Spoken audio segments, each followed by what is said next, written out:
Moonlight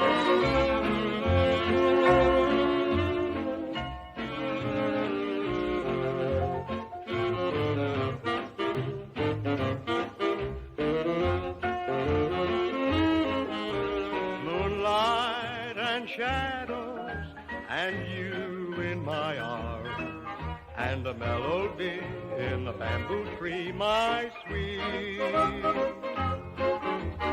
Even in shadows, I feel no alarms, while you hold me tight in the jungle night, my sweet.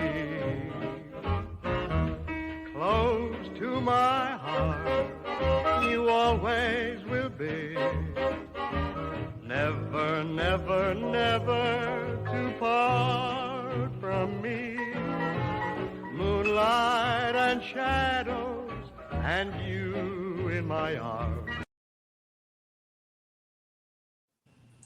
All right. Hello, everyone. We are here to play Eat the Reich. Gonna kill some Nazis as vampires. I'm Rick. I'm the person who does all this shit. This is my shit. I think most people who are here probably already know that. But I'm gonna let my lovely players introduce themselves. We will introduce our characters here in a little bit. Lisa, since you've been on the show quite a few times, you want to start us off? Sure. I am Lissa. You may know me from the Slovenly Trolls podcast, where we research and dissect D&D lore and the problematic parts about it, and then yell about it once a month. Hi, it's me. I like vampires, so I'm here. That's news to all of us. I know. And if you want to pick who goes next. Adrian. It's me. Hi, I'm Adrian Lawrence, AC Lawrence on the internet. I am one of two parts of the Dungeons and Degrees podcast, where we talk about TTRPGs, the life we live around it, and just a whole bunch of nonsense as podcasting goes. Yeah, I'm glad to play this game once more. Heck yeah. And who are you picking to follow? I'm going to pick Cat. Squad, yard, this way. Hi, I'm Kat. I'm a member of the sorry, I'm losing track of my own words. I'm a member of the Cryptid Collection. Just a bunch of oddballs on the internet doing random creative things to entertain others and ourselves. Nice. Fantastic. All right, and last but not least, Daniel. Hi, how's it going? I'm Daniel. At Daniel K. Hargrove all across social media. I make skits about Dungeons and Dragons and most nerd culture with my wife and my dog.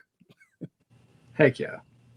And I'm super excited. I'm gonna hopefully you don't mind. Gonna call out the fact that you had mentioned before the stream that this is your first TTRPG actual play live stream and your first time playing anything other than D&D. So it is a double debut. Yes. Yeah, I'm super excited to be involved in that process. Hopefully I don't disappoint. We'll find out. Thank you for having me. Absolutely. So, for those of you who don't know, Eat the Reich, as I have mentioned a little bit, is a game about killing Nazis. This is set in World War II, 1943 to be specific. So our vampires are going to be trying to kill Hitler, and they're going to murder a lot of people in Paris along the way. Some of them are Nazis, some of them might just be regular people who got in the way. We'll find out, because they're not good people. But they're here to kill Nazis, and that's what's important. So it has a few things kind of talking about like safety and that sort of thing. Talks about how everyone at the table is responsible for everyone else's safety. And it has the potential to be a very upsetting game, potentially, and can do so very quickly. So just want to make sure that we're all safe. If anyone does at any point get uncomfortable, our typical safe word is cookies. So if there's anything that's like, hey, we need to like take a step back, or we need to pause the stream and talk about things, feel free to use that at any point. Or just to say like, hey, can we just move on past that? You know, if it's a little too graphic or something in a scene, just let us know and we'll adjust. So, other than that, that's kind of my preamble to this. But this does have a lot of content warnings. So it has some notes on content in the book. It can include death, violence, grievous injury to player characters and non-player characters, blood, vampirism, mental domination, guns, animated corpses, werewolves, occult magic, fascism, Nazis, and Adolf Hitler. Those are our trigger warnings. So with all that being said, I've got a nice little clip, and then we are going to get started on the actual game. So see you all in like 30 seconds. The year is 1943, and Europe is at war. A unit of crack Vampire Commandos are being coffin dropped into occupied Paris with one mission: drink all of Hitler's blood.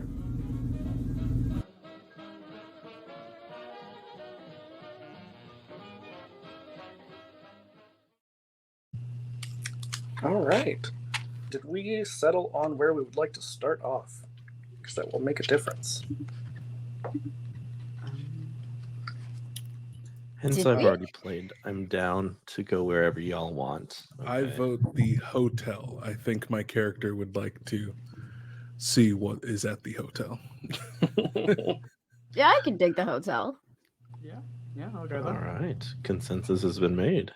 Heck yeah, I'm here for it. Alrighty. Let me get my map ready. Because there's a lot of stuff as we're in Paris. Paris is surprisingly a large city, in case you didn't know. All right. So, this begins, as it said in the little intro, the year is 1943. Illuminated by the dull red lights of the bomber's hangar, Commander Slate paces back and forth on the steel plates of the plane's floor. The last 6 months have led us all to this point. This is our final move. Your mission is to kill Adolf Hitler in his Zeppelin atop the Eiffel Tower.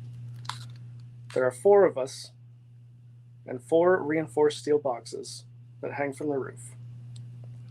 From behind bulletproof glass, eyes stare forth with fierce determination, the eyes of our player characters, as you are all locked in these coffins. It's hot as hell down there, folks. Once you arrive, you'll be swarmed with Nazi scum until this is done and dusted. She walks over to a large lever mounted towards the front of the bomber. Godspeed and good luck. And she salutes the drop coffins and throws the lever. The hatches open and you plummet from the planes towards the lights of Paris at dusk. None of you have parachutes on these coffins. Because you're all vampires. It's not necessary. The way these coffins work is that you all hit the ground at terminal velocity because you are falling out of this airplane basically as non-explosive missiles. All of you are immediately turned into goo. But it was pre-planned. There is blood of nuns that was voluntarily given that immediately disperses from the coffins and brings you all back to unlife. So, we start the game. I know it's interesting. I never would have expected that, but I'm here for it. I am not a French speaker at all, so I'm going to absolutely butcher all of this. I apologize in advance. It's just who I am. I It's took not the only butchering that's going to be going on here. Exactly. To be fair, I took German in high school, and also high school has been a while. So, Another age. yeah, absolutely. That was a very different me. So you all begin at this hotel. I'm going to say, because it sounds fun to me, that our 4 coffins crash through the roof of the hotel. And you all, I assume, are going to immediately exit from them. Not Here. immediately. Slowly. You know, everybody has to wait for Irina. Have you instructed your compatriots to wait for your signal? No, she's just gonna make them wait because she's gonna hang out in the coffin a little bit, get her hair like done up. She has no mirror unless it's built in. Unless I can have a mirror. I don't know. Can you be But, set up, um, mirror? Yeah, can I even see myself as a vampire? She can feel. She's gonna feel out her hair. She's gonna smoke in the coffin to a couple puffs, and then she's gonna like gloriously open with like all of the smoke coming out, to make a grand entrance, and then like pose and be like, "I am here." Amazing. I think in direct contrast to that, Flint is sort of erratically dancing around their coffin, just sort of screaming and howling incoherently. Why don't you quickly give us a description of Flint, please? Because they are a little bit different than some of our other vampires, and I love them. Yes. So yeah, Flint is a vaguely clothed bestial form creature that's either bat or bear or wolf or something somewhere in between. Certainly the strong and silent type when they're not yelling erratically, but no one knows whether that's because they can't speak or because they don't want to. Yeah, I think you described them as kind of the Scooby-Doo of this group. Yes, yeah. So, yeah. Also, the book describes them as half man, half bat. So, I'm here for it. They definitely have a very bat-like face in the artwork. So, yeah, the dichotomy of Irina, very regal and dramatic, and Flint just absolutely being wild. What about Cosgrave? Yeah, so out of the pile of flesh that ends up forming back into the shape of a human body, you see Cosgrave, who ends up getting out of there, just kind of, moving the muscles around. And he is going to walk over to Irina and say, do you mind if I have a look at your mirror real quick? Have a go, darling. And even though Cosgrave can't see his reflection, he's just going to make sure that the collar's looking nice. All of the many, 8 different rings are just perfectly fitted on the fingers. You can't see any of the shape that's on it, but it's still going to, make sure the pencil mustache is together. They are a necromancer, but so they have bones and charms and all these different things for casting hexes and spells that are mixed in with their tattoos, but nothing about what they have on them is actually owned by them. It's definitely all stolen. If you have will, some very interesting items. if you Yes. will, Irina can help you. She'll put her cigarette in her mouth and be like, "Here, I'll help you," and kind of help you adjust it. Love it. Thank you, darling. Of course. And last but not least, Chuck.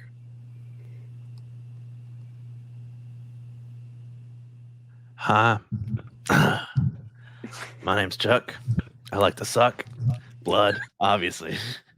I'm here for a good time, not a long time.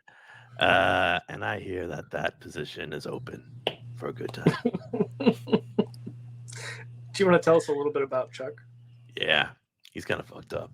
He's got this big cowboy hat, suspenders, very Western-like, revolver, just very casual, nonchalant. Every step you hear the chime of a spur. So, thank goodness I love it. it's not broken after the drop. We're here now. Priorities, right? Mm-hmm. And your hat's still in one piece. That's very important too. Had to dust that little thing off. By dust, it was just blood. Blood everywhere. My own, unfortunately. Well, and also the blood of some nuns. Of nuns. But it was freely given. They consented to it. It's fine. Just like a gift, it is now my blood too. It was a charitable donation, charitable. Really? Yeah. Mhm. Yeah. So you all are part of an organization called FANG, which there are many different things that it could possibly mean. No one has actually defined it. It could mean whatever you want it to mean. But Irina, being of a more wealthy upbringing, is sort of the financial backer, but also, here to be boots on the ground as well. But looking good while you do it. It means daddy's money, is what it means. Fang, though, has a headquarters, and they have a group of nuns who live on site. And one of the things that they do is they donate their blood to keep you all alive. Because it's very, generous, right? It's what nuns do, I guess. It takes a village, as they say. Yeah, of nuns, specifically. Specifically. Absolutely. So the nice thing is, for the hotel, which I'm not even going to try because I don't even know how to pronounce that. The objective here is make a suitable entrance, and I think you all have wildly succeeded at that. Thank you. And if you all are looking around, there's definitely a few people still. There's someone at the front desk who is slightly cowering because they were not expecting 4 coffins to just drop out of the sky to their lobby. And you can hear the sounds of people at a bar nearby inside the hotel. Okay, I think Cosgrave is going to make his way down to the front to try to speak to the person working at the front desk. It's like, oh, garçon.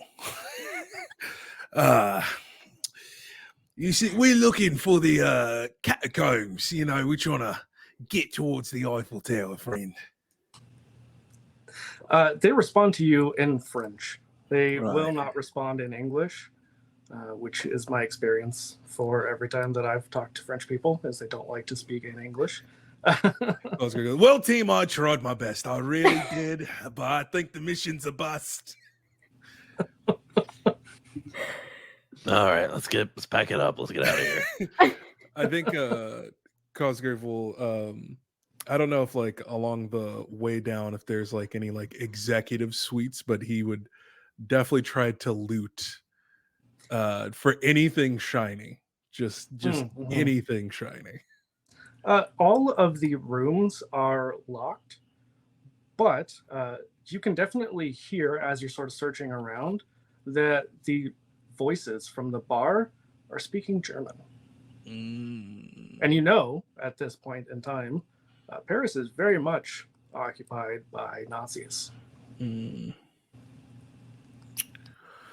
Well, everyone, I think we all know what we're here to do, right?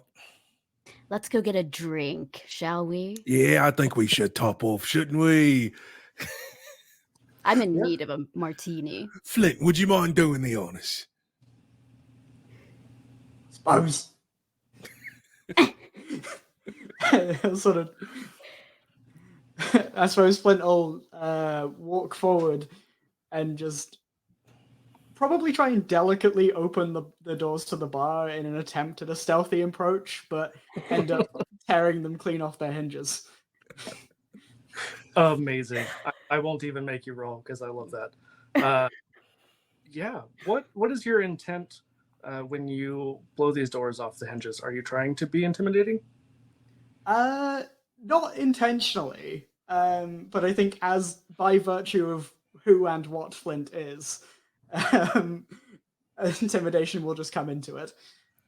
Yeah, I would like you to do the honors of giving us the first roll of the game. And would you please roll Terrify? And I'm giving you a bonus die for your description of blowing the doors off the hinges.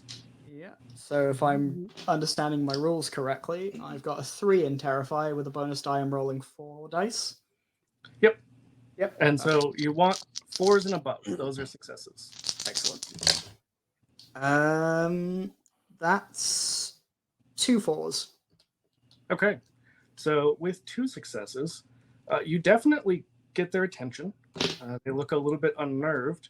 And as Flint throws these doors open and they fall to the ground, you all see a small group of what appears to be Nazi officers.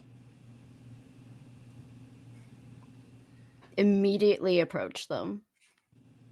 Okay. And I will just walk in with the confidence of Irina, which is the most confidence one has ever had, believe me.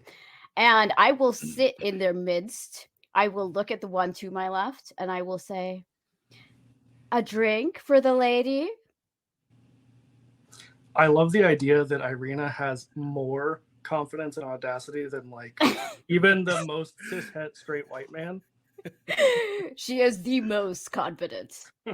Can I oblige the lady and shoot them to like wherever their wound is, just pours into some cup nearby? Absolutely. Are you using your revolvers for this? I'm or are using you just paired equipped? revolvers, Betsy and Maria. Okay. So make sure to track that you have used them once. Mm-hmm.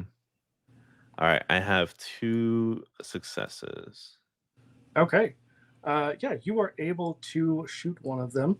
I think probably in the neck. Mm-hmm. So we're gonna I get like that. Yeah, that like Quentin Tarantino just blood spray.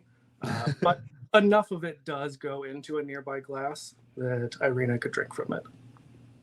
Yeah, Alright. as soon as the blood flows, she like all hell breaks loose. Like the visage of this fine lady is out the door, and she's just like, grab, claws come out, and she is just going for it.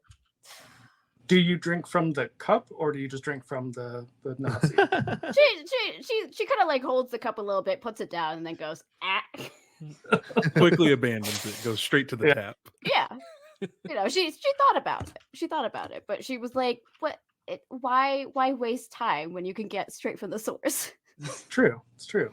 But still pinkies out while Yeah, claws. yeah, yeah. Fine, but still ravenous. Is it possible for Cosgrave to try to sneak past the whole commotion that's going on, to try to sneak behind the bar? Absolutely, and because there is a commotion going on, I'm going to give you 2 bonus die. Oh boy, yeah. Ooh. Let's see here. So for my sneak, I get 3. And you said +2 bonus? Yep. Okay.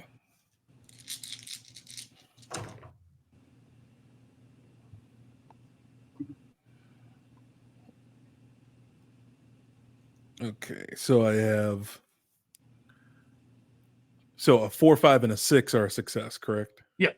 And 6s Okay. are critical, so if you get a 6, let me know. Okay, so that is 1 success and 1 critical.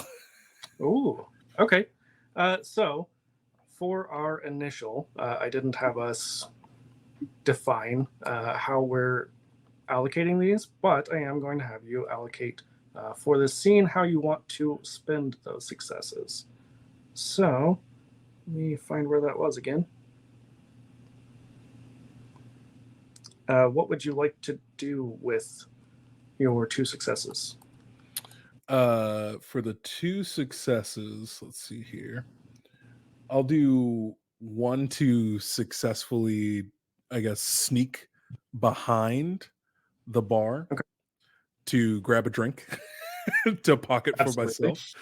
And then can I use the critical to eliminate one of the Nazis at the table?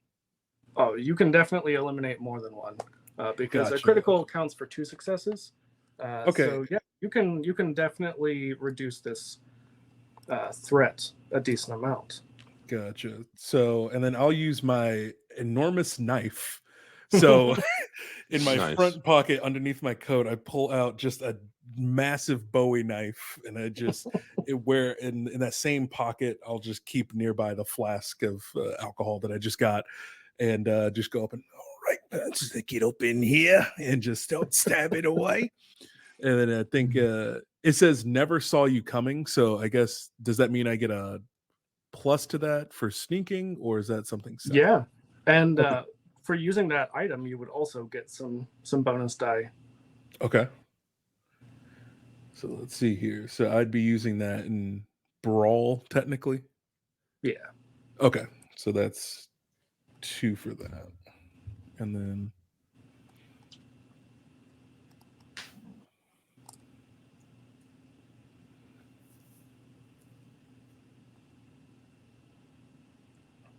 okay. So would I need to roll for any of that, or? Yes, please. Yeah. Okay, gotcha. So 2 for the brawl, and how many bonus would I add? For the knife, just 1. Just 1. Gotcha. But because you were sneaking, you do activate that condition that you need to meet. Gotcha. All right, that's 1 success. Okay. That'll do. That's plenty.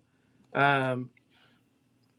So, how would you finish off the rest of these officers? Cosgrave grew up in the streets of East London. So, he knows he's got to be quick and efficient with it. So he walks up and just quick jabs to the neck and keeps it pushing. And then opens up his little cap and just takes a sip. All right, everyone, drinks are on me. Amazing. Is anyone other than Irina feeding? There's enough that all of you could eat. I would like to eat. Yeah, I think Flint will sort of meander over and do their best impression of Irina. Just as best they can, try and mimic the more dainty aspects when she's switching between dainty and ravenous. I love it. That's adorable. The cutest murder ever. That is fantastic. I will give you all 2 blood points for your feeding. Thank you. Right. 1, 2. And at this point, the current threat has been eliminated. But as you know, there are a lot of Nazis between you and the Eiffel Tower. So what is our next move? Let's see here. Are we looking at Sector 2? You are in Sector 3 at the hotel. 3. Okay. That's page 38 for the map. Let me double check. Page 42, you said, or 24? 48. 48, Yeah. thank you. There's a lot of pages. Well, yeah, I mean, I guess the catacombs would be closest to us. Yeah, I'm down with that. The nice thing is the catacombs, because they are so extensive, can be accessed from just about anywhere. But yeah, absolutely. I think you all would know just enough to be able to find your way there. Probably even a little bit of an innate sense, being vampires, and the fact that the Paris catacombs are full of dead people. Nice. Like, probably millions of them. If you've ever seen pictures, it's a little disturbing and also super cool. Irina is going to suggest that before we go into some deep dark place where nobody can see me, can we go somewhere where we're amongst the people so that I may be seen, perceived? And she will suggest, for example, I have no idea what these places are, but the Grand Magazine Martin or the Place de la Sirene, maybe? Thank you for being the one to say the French words. He's so brave. Yeah. This is bad Place because de I la did take Sirene. French. I took French in high school. I never took French, but Grand Magazine Martin. Magazine? I don't know. Let's do that one then. Perfect. Grand Magazine. Yeah, let's see what happens. So, Grand Magazine Martin. yeah, the Grand Martin is a sprawling, multi-level department store selling most anything you can imagine that can be imported from Germany. So probably not as many things as you can imagine. It has state-of-the-art escalators that ferry fur-coated customers up and down between sections, and the overworked staff rush to and fro to fulfill orders. It is a very large, sprawling store. It would be easy to get lost in here. Yeah, but you hear a squeal when Irina sees that there are fur coats on sale. Mm-hmm. And she just like waltzes in. We got things to do. What do I guess we're following them.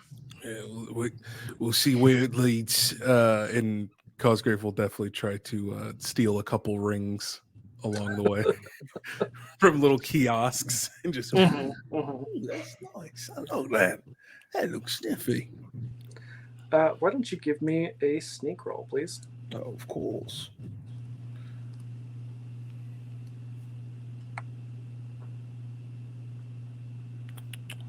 So that's 3. Come on, Papa needs a new fur coat. That's 1 crit. Ooh, okay. Yeah, I think in this instance, with your crit, you're able to get a pretty good fistful of jewelry. Lovely. I just put all of them on. All of them. Yeah, I'm gonna go get a fur coat as well. Should I sneak? Probably, unless you plan on, just maybe conning them. I mean, they're French? Are there any Germans there? No? Oh, there's definitely a few Germans. Mostly soldiers.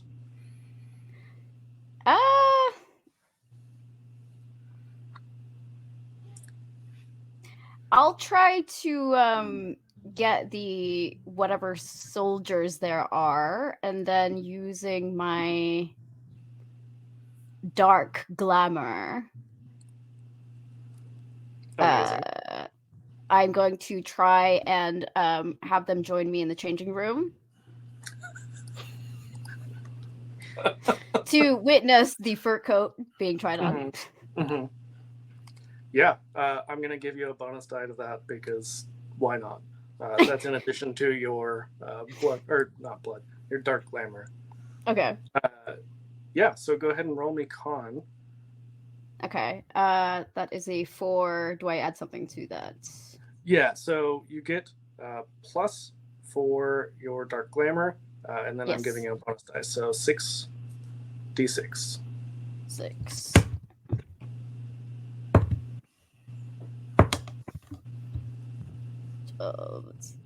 Whoop, that.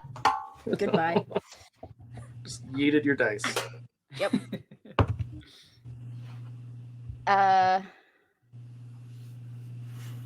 17.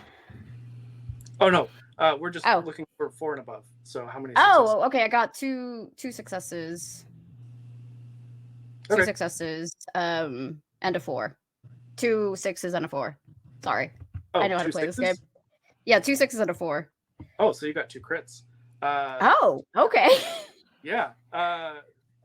So you notice as you are sort of window shopping that an armored car pulls up and a squad of crack Nazi soldiers gets out, and you are able to glamour them. So this whole group of men follows you into the changing room. Perfect. And she is going to yell out for Chuck, Flint, and Cosgrave. It's like a very come here, Cosgrave. Oh, of course, we go check it out. I found some friends. We can throw a party. I'd like to think Flint, who's been looking for in this very busy, noisy place somewhere quiet to just sort of wait, is already in the changing rooms, just in one of the stalls. And just as this group of Nazis walks past, following Irina, just sort of reaches out and grabs one or two of them, pulling them into his Perfect. skull. Yes, teamwork. This is what this is about. Yeah. Flint, would you give me a brawl roll, please? Yes, and I will use Steel Gouging Claws, which does have ambush as well. Amazing.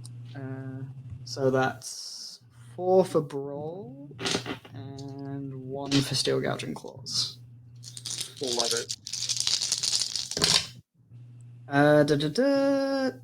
4 successes. Oh, fantastic. Yeah, I think you are able to probably even get 3. So you grab one, another, and then a third. Just sort of, you don't even have to grab them. They just sort of follow. They're intrigued. And are you feeding on them? I'd say so, yeah. I'd say there's horrible sounds of flesh tearing and elated Flint noises. Yeah, slurping. It's like the person who chews with their mouth open, but for drinking blood. Yeah, exactly. Thank you for that ASMR. You're welcome. I'm here every day. Yeah, I'm going to, for that, give you another 2 blood. And what about Cosgrave and Chuck? How many of them are left? There's still enough left for us? Oh, definitely. I did not give a specific number. I'm going to say there were 8, and there are 3 that are not necessarily dead, but they're out of commission. Let's see here. So I will use one of my abilities. I'll use Phantasmagoria. Ooh. So I start to cast a little spell, and I throw a little it's call it fairy dust, but it's actually just dust from a ceiling fan as I cast this hex, and it kind of gets in everybody's noses. They're like, oh, shoot. And then they start to see that the changing room, because we're still in the changing room, correct? Mm-hmm. So they'll see that all the mirrors start to surround them, and they're just like in a hall of mirrors. And they see that all of their comrades are starting to morph into different monsters. And that's the illusion that they will see. So I can try to convince them to attack each other. Amazing. Is there any way in which your phantasmal horrors are related to your background? They remind Cosgrove of some of the most dangerous people back in East London who are a part of the mafia that he's running from. Just the big, brutish, undead monsters that were chasing after him before he got, well, recruited is probably not the right word, but drafted into this. So kind of some of those undead mobsters are what they look like. Amazing. Yeah, I definitely will let you use that bonus die then. All right. Let's see here. So that is... So that'd be con for trying to convince them with that. Yeah, I think I would let you use that. Or if you wanted to use... Well, no, that would probably make the most sense. Okay. So that's 3, and then +1 from the ability, and then I spent the blood there. Gotcha. All right. So that is 2 successes, and then 2 failures. Okay. Yeah. I think that you are able to convince most of them. One of them will just sort of cower and not do anything. The other 4 will attack each other, thinking that the others are monsters. And yeah, they all probably shoot each other because, they don't really have a whole lot of other options. So each of them pulls out their service Luger and shoots one another. So you can definitely hear from outside of the changing room, there's now a mass commotion of screams. Don't worry, it's all a part of the plan, I promise. What about Chuck? Chuck wants to watch these bumbling idiots go around, and is just going to catch one of them like getting hit like by their friend, and then as they're getting hit by the friend, they get tossed into me and like, I guess this is fast food. And he starts bites down. Amazing. Yeah, I will definitely give you a blood point for that. All right, cool. The cheeseburger of eating people. Ugh. This guy, not good. Yeah. In Irina, there is still one left cowering in the corner of the changing room. Okay. I'm trying to figure out what a magic cavalry saber is. Yeah, that is your weapon that you could use if you were charging. I think If I were charging, right. Yeah, I think in this circumstance, it would be kind of difficult. I mean, I only have explosive runes if I were concealed, or a hunting rifle if I were in an elevated position. So, or you could just, do what you've done so far and brutally murder them with your hands and teeth. yeah, I feel like we're going the melee route, which is claws come out and, or rather, finely manicured fingers come out. Amazing.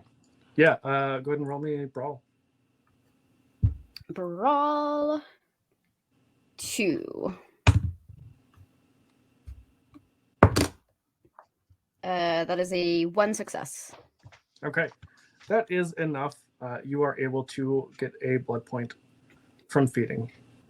Yes. All right, and with that, as you all emerge from the changing room eventually, now especially covered in blood. And fur coats. That's true. It's true. Blood and fur coats. Classic combination. And I imagine probably some other jewelry that you just grab, because there is not a whole lot of people remaining at this point, because they heard the gunshots and everyone is running. So I have a question. So you said they came in an armored truck? Yep. Do they have the keys on one of the bodies? Definitely. I'm just saying, if we're trying to make up for lost time. I think, Cosgrave will try to snag the keys and ask, what do we think? Car catacombs. What are we feeling? Definitely catacombs. We've done the daylight. Let's try out the night. We could go for a joyride. Always wanted to do Backup plan, and she'll like open up her like handbag and show you some explosive runes. So for when we need to exit the vehicle. All right. You've touched my destructive nature. Let us go. Okay. So the question is now, how do we hide Flint? We don't. Flint, who's just sort of stood there towering over everyone, probably wearing a hat that he's picked up from the guy, just sort of turns to Arena and goes, "Fashion." I can picture them in like a Mr. Monopoly hat, like a top hat.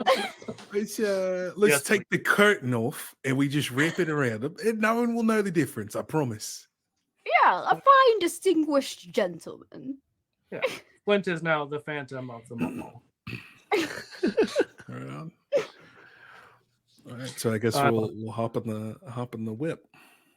Yeah. Yeah. Where are you taking your sweet ride to from here? Let's see here. So Who's from the driving? hotel, from the mall, from the Grand. you've got a few different options. You could, because the mall was a little bit of a backtrack, you could still go to the catacombs if you wanted. There's the German Technology Pavilion, the metro station. I mean, if you're just joyriding at this point, you would be able to see a lot of these sites and kind of decide where you want to go. Did you guys want to try the technology pavilion? I feel like we need blood and loot before we get deep into Paris.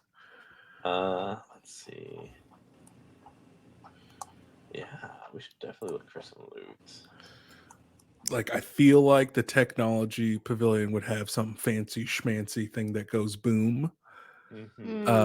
But maybe to play it safe, also, we could try to get as close as we could to the French resistance hideout, because they'd be looking for allies, you know, and sometimes allies have bombs.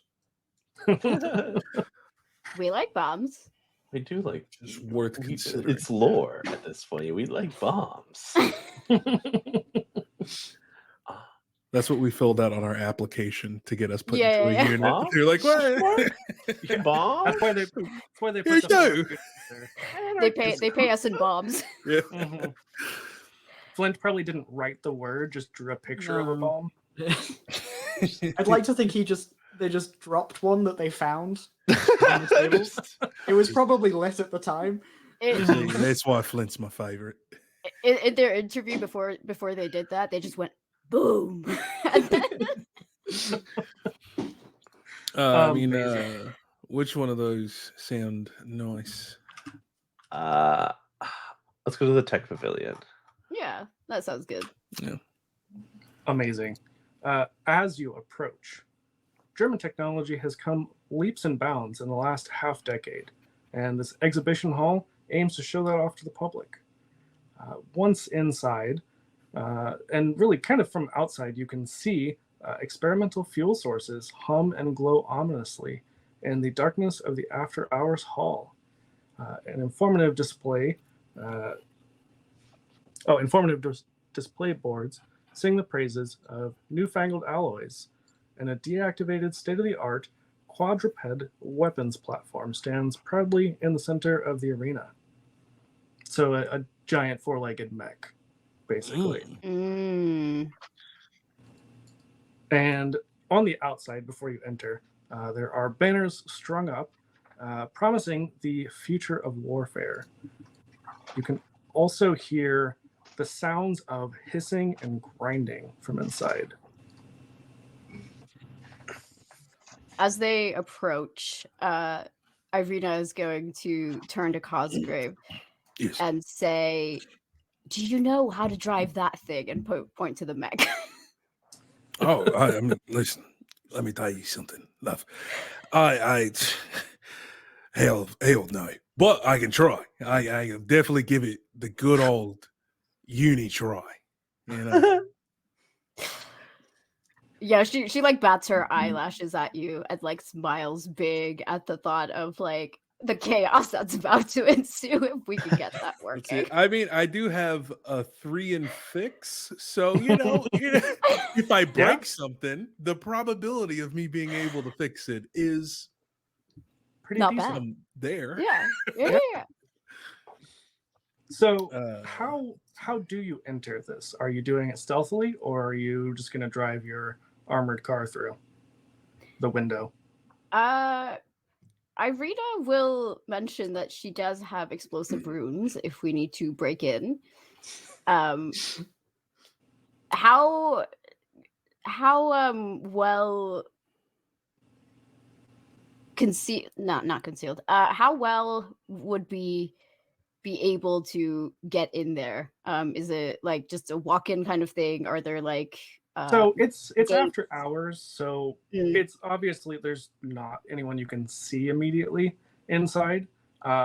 You can assume it's locked, but there is a very large window. Well, I guess bank of windows that would be easy to break, especially with your armored car. But you all would likely be able to get in even without explosives, just through your general fuckery and strength. Can we drive the armored car into the building? Oh, absolutely. You could go right through the big windows. 100%. I mean, That's what they're for, right? Yeah. Yeah. I that's do why they have put good. giant windows. I do have a 3 in sneak. If you wanted me to do recon, I have a find out 1 what in the sneak. hiss- I am not sneaking. to find out what the hiss noise is. I'm not opposed to it. I mean, Going straight through the front door. Irina's going to See? suggest. Irina's Crap. going to suggest that they can like just drive in, but if you would like to check it out first, she is not a patient woman, but if you make it quick. Is there like a flare in like the trunk or something like that? Yeah, sure, I'll allow it. I just grab one. I'm like, all right, listen, if anything goes belly up, I'll light it. And and then you just drive straight through, blow up the front door, and I come right back and it'll be right. It's right, I promise. Perfect. I love it. Yeah. Anybody else want to sneak with me? No? About to check my sneak real quick. Chuck, I see you. Come on. I'm I sure can your see the sneak is look in so your good eyes. with those spurs. I know. Bing, bing, Yeah, bing. I think Flint will be happy to sort of trail along behind Cosgrave. They are surprisingly sneaky. That's what I'm talking about, Flint. Yeah. Flint's got a better sneak. These bing bing bing. These little things ain't gonna do it. I don't want to take them off because I want to keep them on and the whole thing. No pressure, mate. No pressure. All right, Flint. Let's get it done. Yeah, why don't you both give me sneak rolls, please? 2 criticals. Ooh. 1 crit. Heck yeah. So, you are able to pick this lock very easily. It's not even an issue. Almost opens immediately. You go in, and it seems to be pretty empty, other than, like I said, the hissing sound and grinding. What would you be looking for specifically, or looking to do at this point? I think I just wanted to see how many, armed people there were, if any, Sure. in the immediate vicinity. Yeah, as the two of you sneak in and you are sort of reconnoitering this area, you don't see any people. You do see what looks like empty suits of armor on display, but you don't see any people. Don't suspicious, isn't it? I will spend, just because we're being cautious, I'll spend a blood to sense heartbeat. Fantastic. So I can see the heartbeats of living creatures through walls and other obstacles. Yeah. Doing so, you are looking around and you don't sense any heartbeats for quite a while. Eventually, you do notice, sort of in the distance, if you were to follow what you sense, it's like in a back room, there is a sleeping night guard. So the heartbeat is fairly slow and rhythmic, does not seem to be aware of anything at this point. Yeah, Flint will sort of turn to Cosgrave and point in the direction of the heartbeat and just go, 1.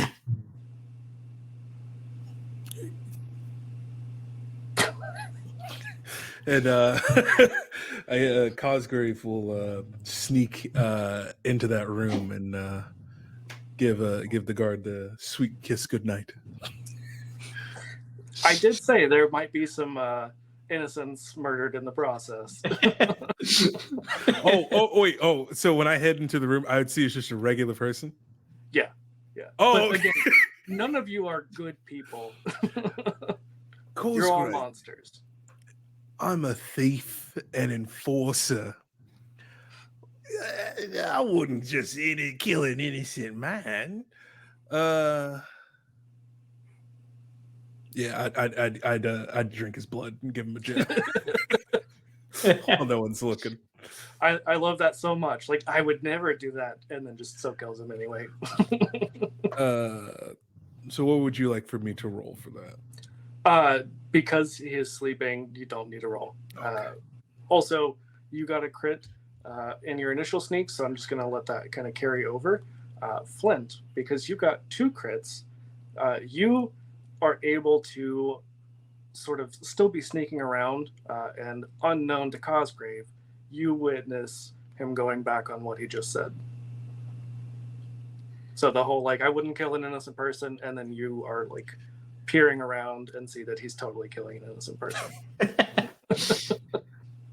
I don't know if Flint would say anything. I think they'd probably just stand in the corner of the room and just sort of watching.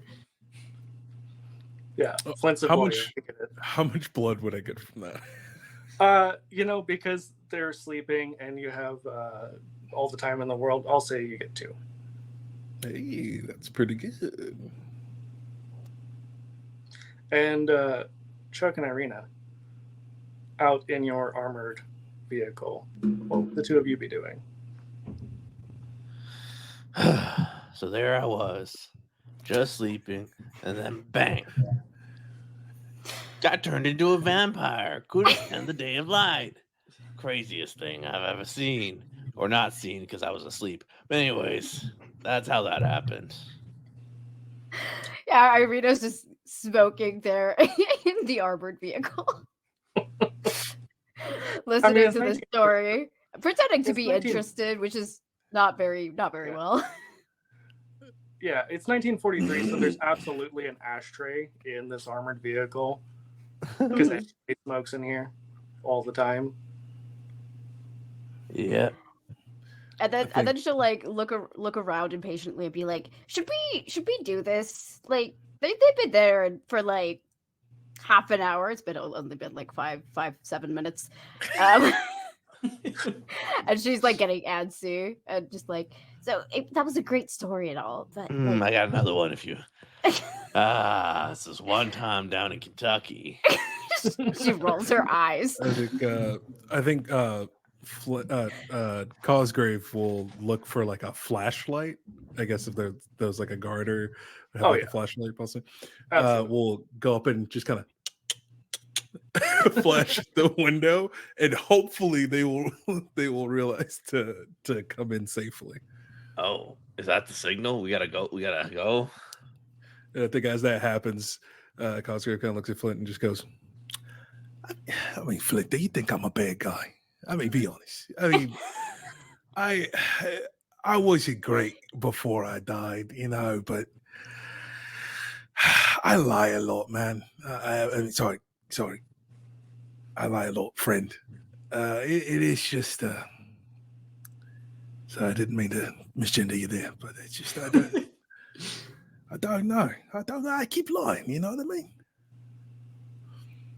I think Flint will sort of reach out, place a gnarled hand on Cosgrave's shoulder, and just sort of go, "Cosgrave, friend.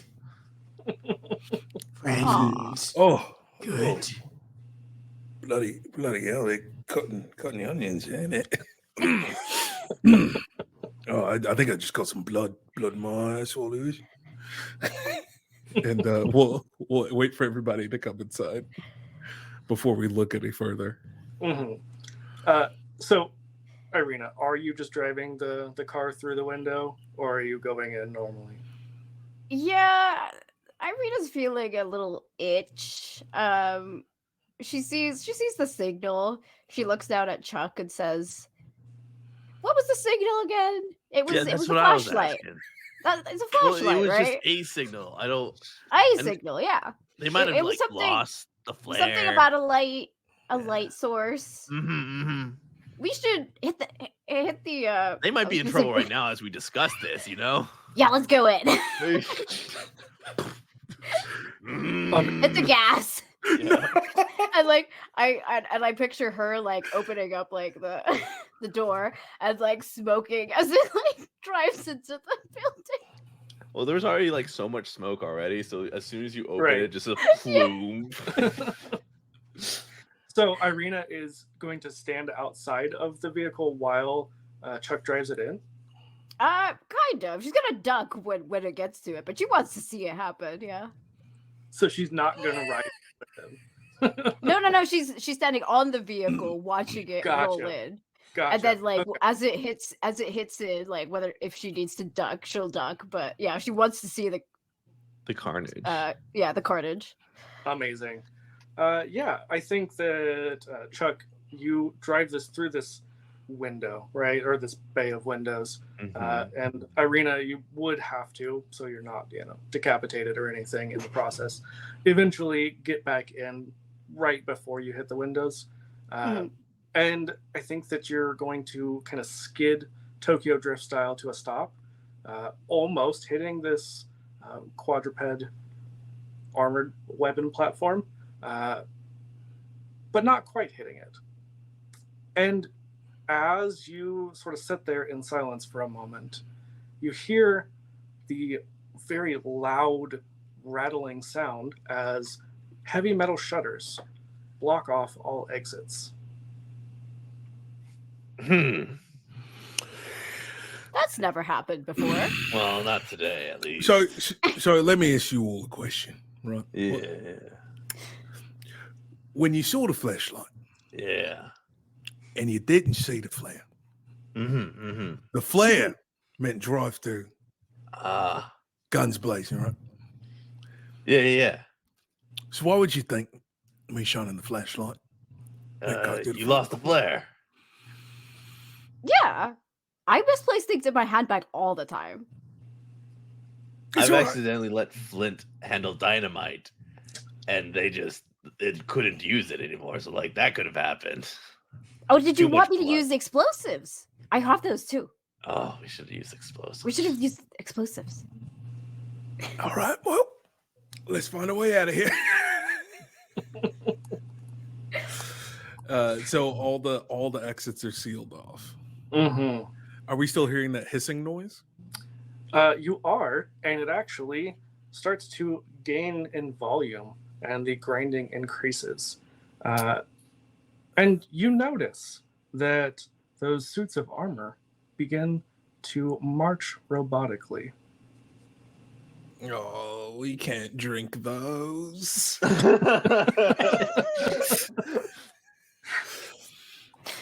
Let's see here. Well, Is there an elevated position that Irina can get to? Because this is like a convention center, basically. Yes, you could get up to like the mezzanine. Okay. Irina's gonna start doing that. Perfect. I'm gonna run at and then pull out my pistols. We just going in. Flint. Can I use Dance Macabre on the corpse that's in You here? sure can. On the guard. Yeah, so I just prick my finger a little bit, give a couple of drops of blood, of vampire blood into the corpse, and then the eyes start to light up, and I say, "Hans, are you okay?" And I give him a shake, and so I spend one blood, and I gain full control of a corpse for 1 minute. Heck yes. Ooh. So I will have him as my little companion. From looking at him, can we tell what his job was? Was it just to be a night guard? Yeah. And I would say that he is probably older. Like, probably should have retired old, but still working because it's, 1943 and retirement's fake. Gotcha. So I will send that body into the middle of the robot crowd to draw attention. Just kind of zombie walking in there. Absolutely. Just to see what they do to him. As he approaches, they begin firing. And he is ripped to shreds.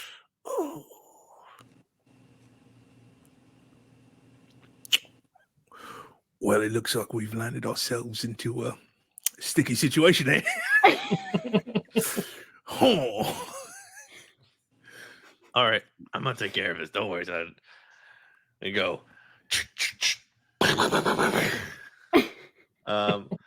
Mainly for a diversion, but I am gonna use my ability and spend a blood point to hawk up a gut full of fierce acid, and it Ooh. does double or 2+ versus metal. So hopefully this Ooh, these are good against this. nice. Absolutely. I guess I'm gonna use brawl if I'm gonna get up close with them, Perfect. which is the same as my shoot, so it's fine. All kinds of fighting. Yeah. Okay. Let's roll. All right, we got a crit and a success. Okay. Oh, and I rolled a 1, and I can use Corpse Eater after I roll my dice pool, and before I discard dice, I can gain 1 blood point if I roll a 1. So the only issue there is these do have so as you're destroying them, right? Yes. You can tell that there are corpses inside, but they do not have blood. They are also undead. Gotcha. Okay. Cool. But you can tell. So as you're using your acid spit, you can see that they have had their brains removed. Oh, that was the best part.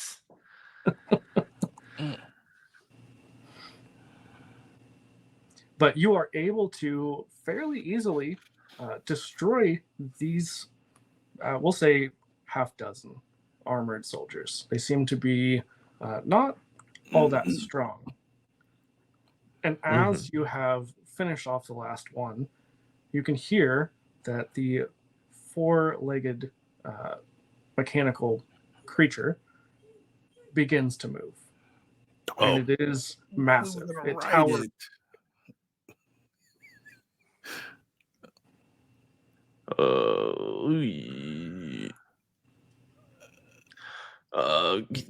Get the armored car, something.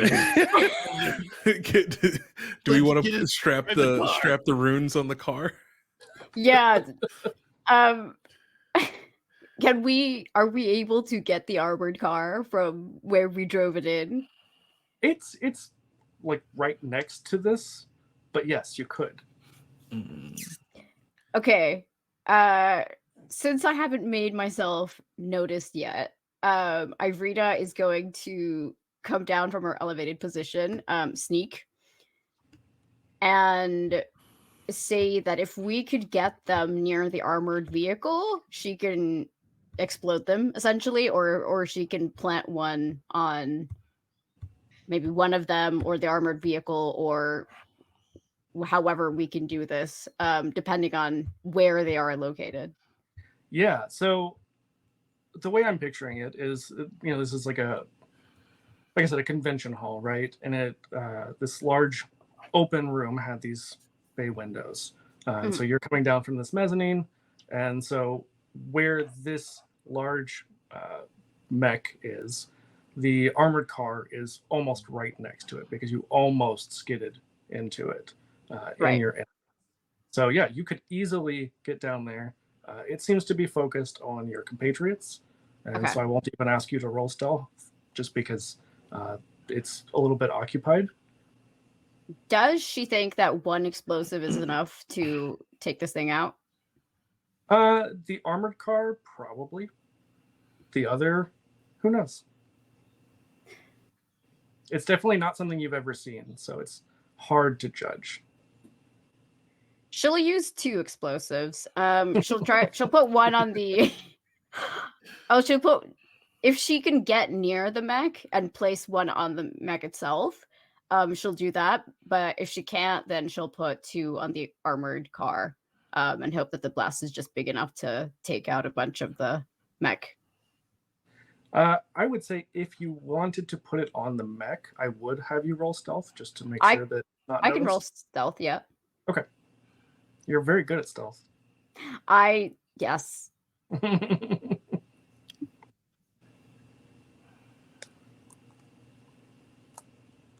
That is a success. Okay. It does notice you, but you are able to place a rune. Okay. Yeah. And Kaboo? she will exit and blow it up. Fantastic. Let me look at your character sheet real quick because I don't remember. I have to be concealed? Well, it's not necessarily you that has to be concealed. Because the runes are somewhat concealed, that could still count, but I would also say because you were sneaking, that kind of combination will still count for this. Okay. I'm going to have you roll fix and then add 2 dice for your explosive runes. Actually, add 4 dice because you used 2 explosive runes.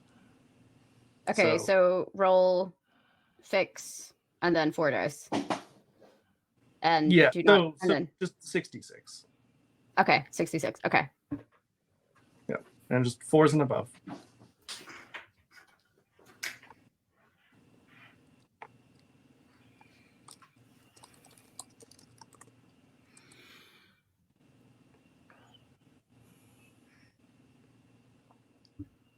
Two crits and 1 success. Ooh, amazing. These are Okay. some really good dice. Yeah. Are those still Jody's dice? No, these were gifted to me by my secret Santa in my D&D group. They're shiny. They have like blood splatter on them. Ooh, those are Yeah. awesome. Metal dice. Hell yeah. Let's see. Yeah, so how do you want to spend your successes here? What would you like to do with them? Ideally, taking out a threat, being the Big Mac. Yeah. Are you spending all of them? I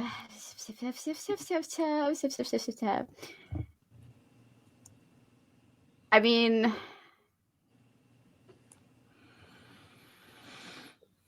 I don't know what activating special means, but unless be like- that's something on my character sheet.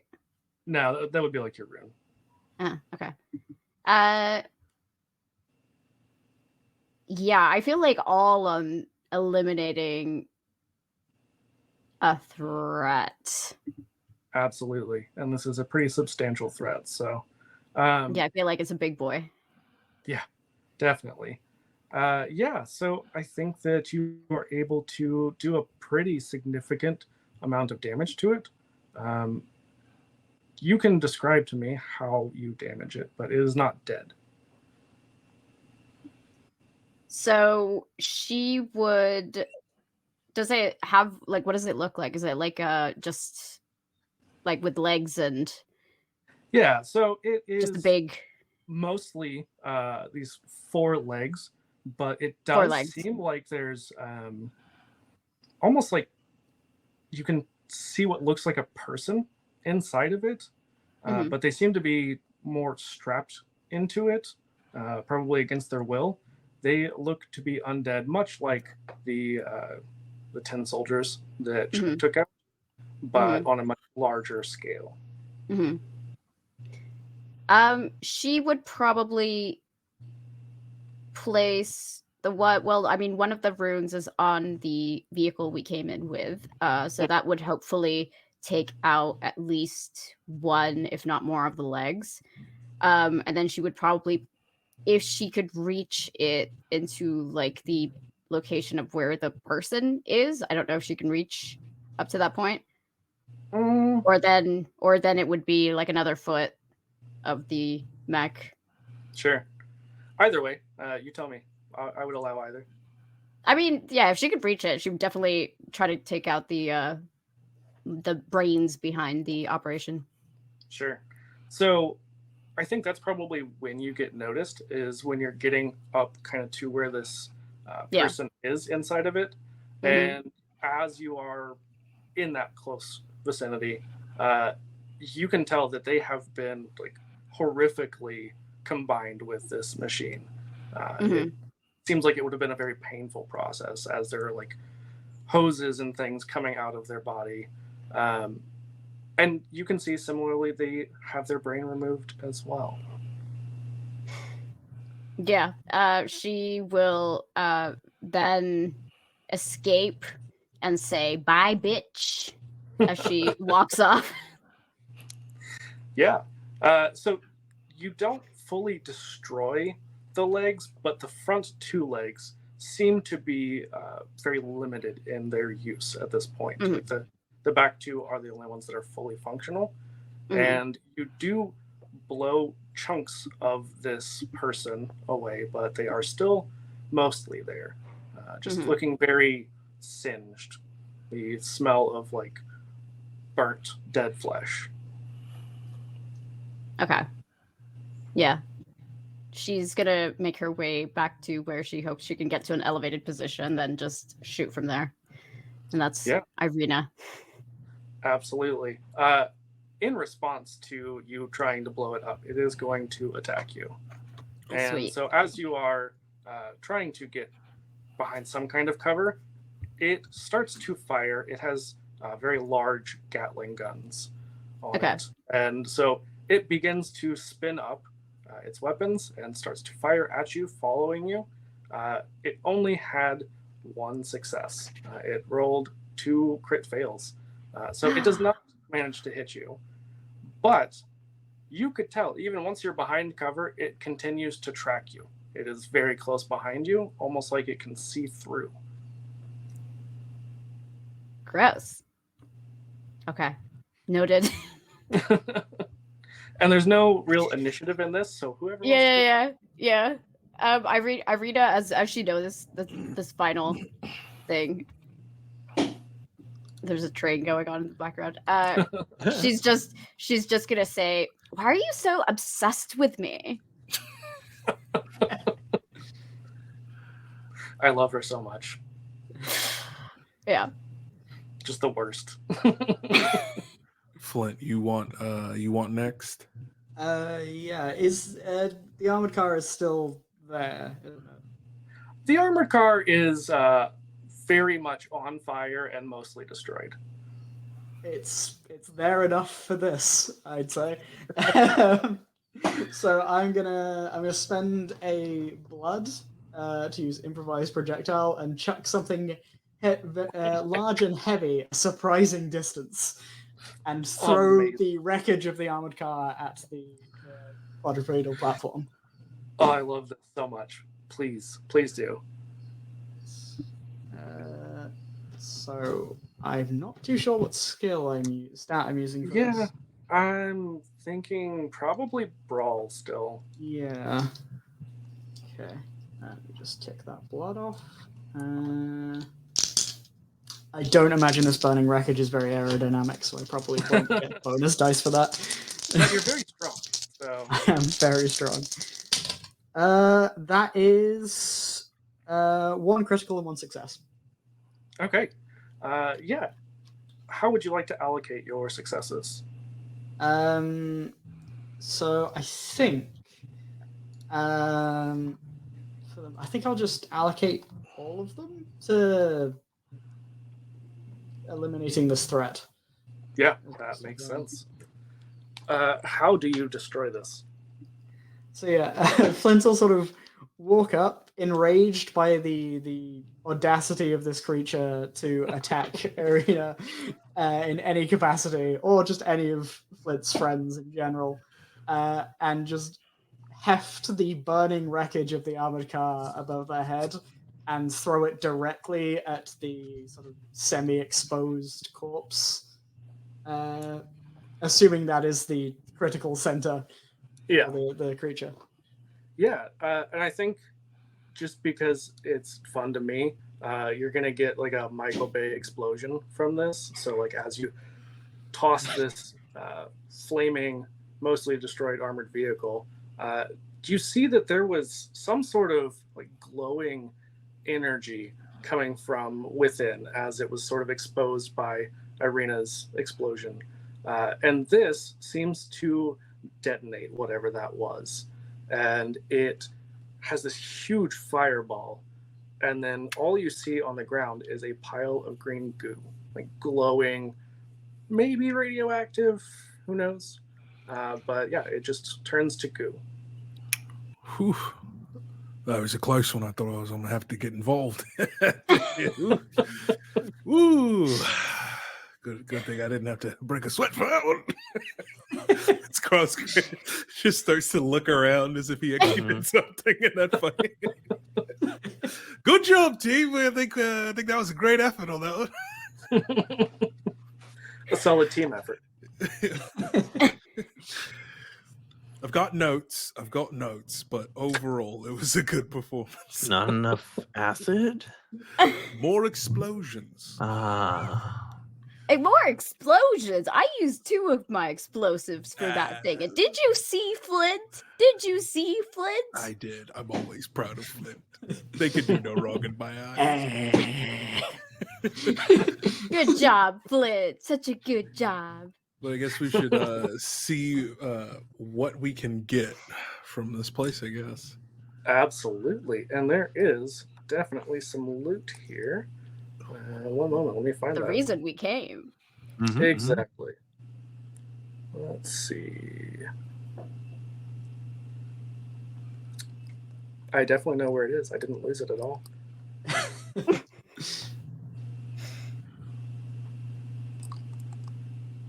Oh, here we go. Right. You find what looks to be some sort of, not that you all would know a lot about this, but to us in modern day, it looks like a satellite dish, but there's no space programs at this point, so no satellites. But it is, as far as you can tell, something that shoots microwaves. All right.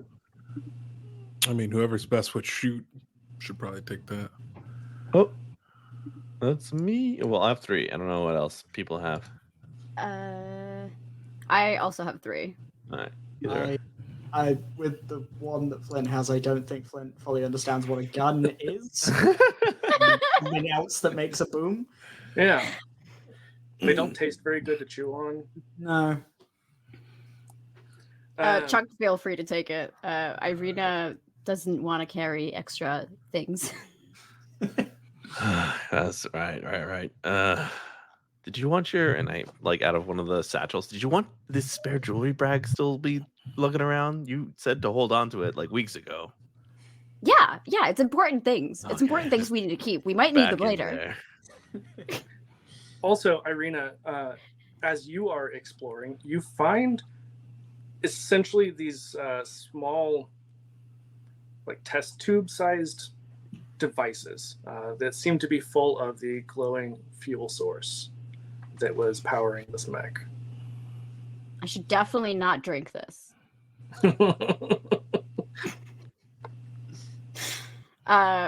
Does she know what the substance is? No, but you know that you're pretty sure that that's what triggered the explosion whenever the fiery vehicle was thrown.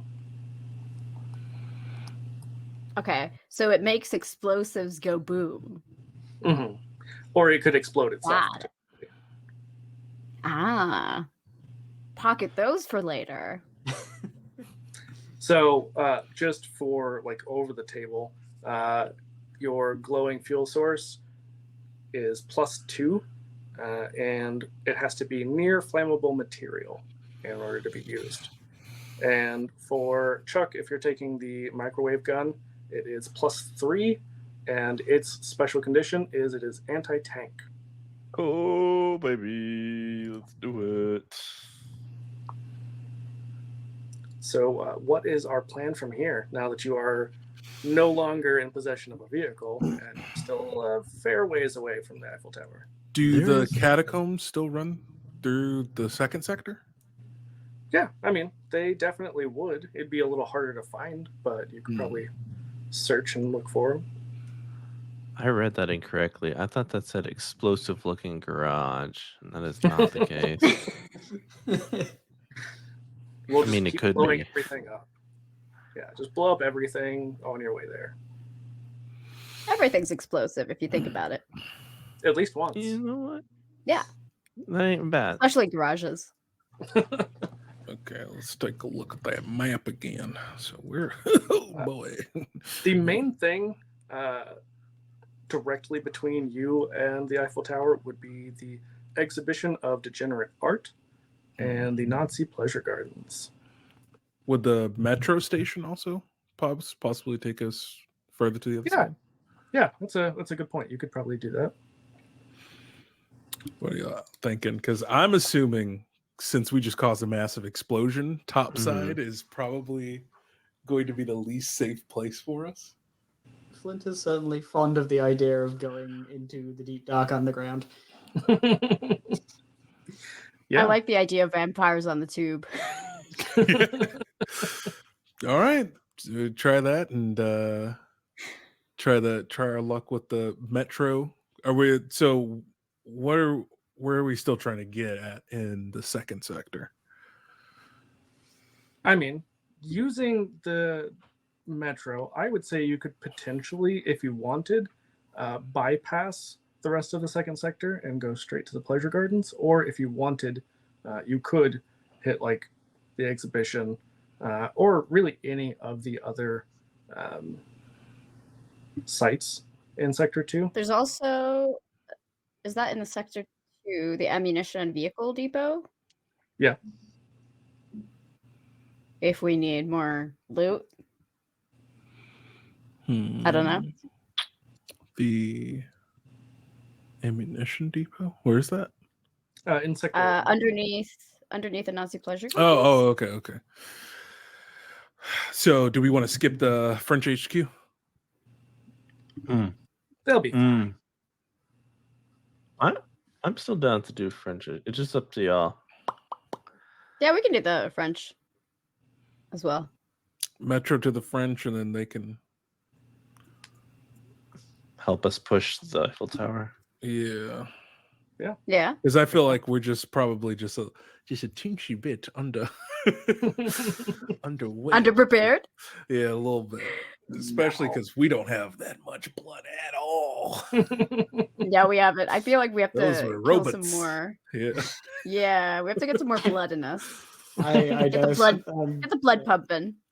All right. So we'll try to take the metro to get to as close as to the French HQ. On the note of blood, there are, you see, so first of all, there were the metal shutters that came down, but as you all have sort of finished up looting the place, you notice that they have retracted, so you're able to get back out easily.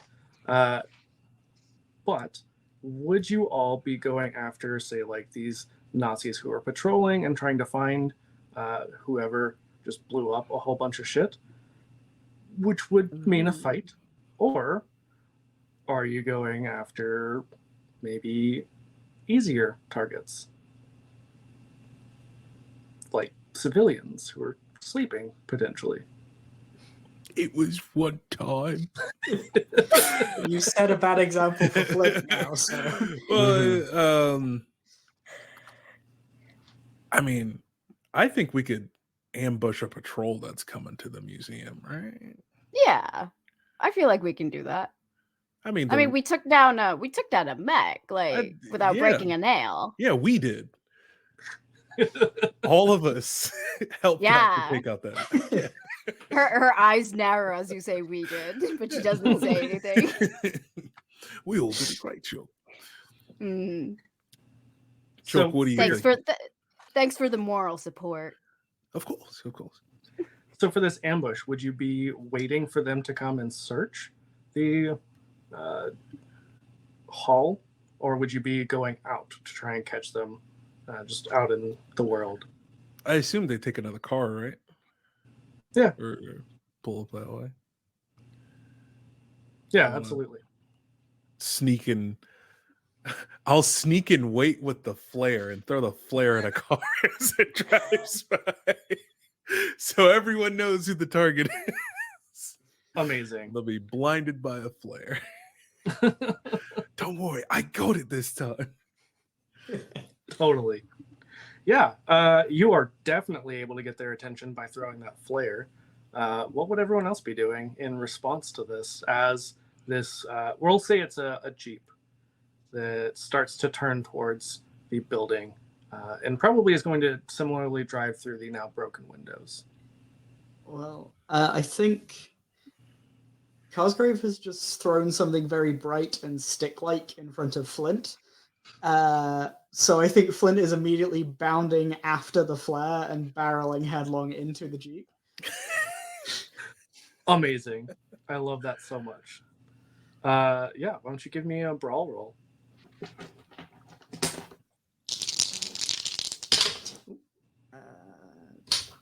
That's 3 successes, one of which is critical. So 2 successes and a critical. Okay. How would you like to allocate your successes here? Let me just remind myself what I can actually do with them. You can advance an objective, eliminate a threat, defend yourself against attacks, which that's, a possibility here, or feed on Nazi blood or activate a special. I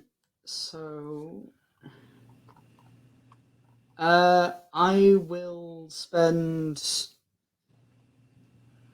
2 of the successes on eliminating the threat of the Nazis in the Jeep, and 2 defending me from any attacks that they try to use against me. I will say you could, instead of using 2 to defend, you could use 1 to defend and 1 to feed. That's true. Yeah, I do need some blood. So yeah, I will. Would this would classify it as melee combat? Yes. Mm-hmm. Yeah. So can I, instead of feeding, I'll use 1 to activate my special Ravenous and gain 3 blood points. Amazing. Absolutely. So I mean, you're eliminating a threat and feeding. Yes. Love it. I'm going to say, Cosgrave, since you did not participate in the last fight. Oh, of course. Yeah, so Cosgrave throws the flare and just goes full sprint with the vampire speed. And it's just like, all right, sometimes you just got to put away the hexes and spells and whatnot. Jumps on the back seat of the the Jeep and just pulls out a sawed-off shotgun and just starts blasting. Oh my God. And it's just joining in with Flint in just a best friend montage of carnage. And so since I'm using my sawed-off shotgun, that's a +2 since it'll be at point blank. Yeah. And it'll be at brawl distance. So that's going to be 4 dice to roll. Amazing. Love to see it. Let's go. All right, come on. Papa needs a new pair of blood. The best ever. That is 1 crit and 1 success. Okay. And how are you allocating? Since technically, the crit becomes 2 successes, so you have 3. So I think I want to use 2 to eliminate and then 1 to feed. Perfect. So you would get a blood point, and between the 2 of you, you are able to eliminate the threat of this patrol pretty thoroughly. They weren't all that imposing, but Flint definitely fed quite a bit on, I would imagine, like the livers of these Nazis, for example. Just any organs, entrails, and anything really. Yeah. The bits that the others don't want. I'm now just picturing like spaghetti, you're slurping up the intestines.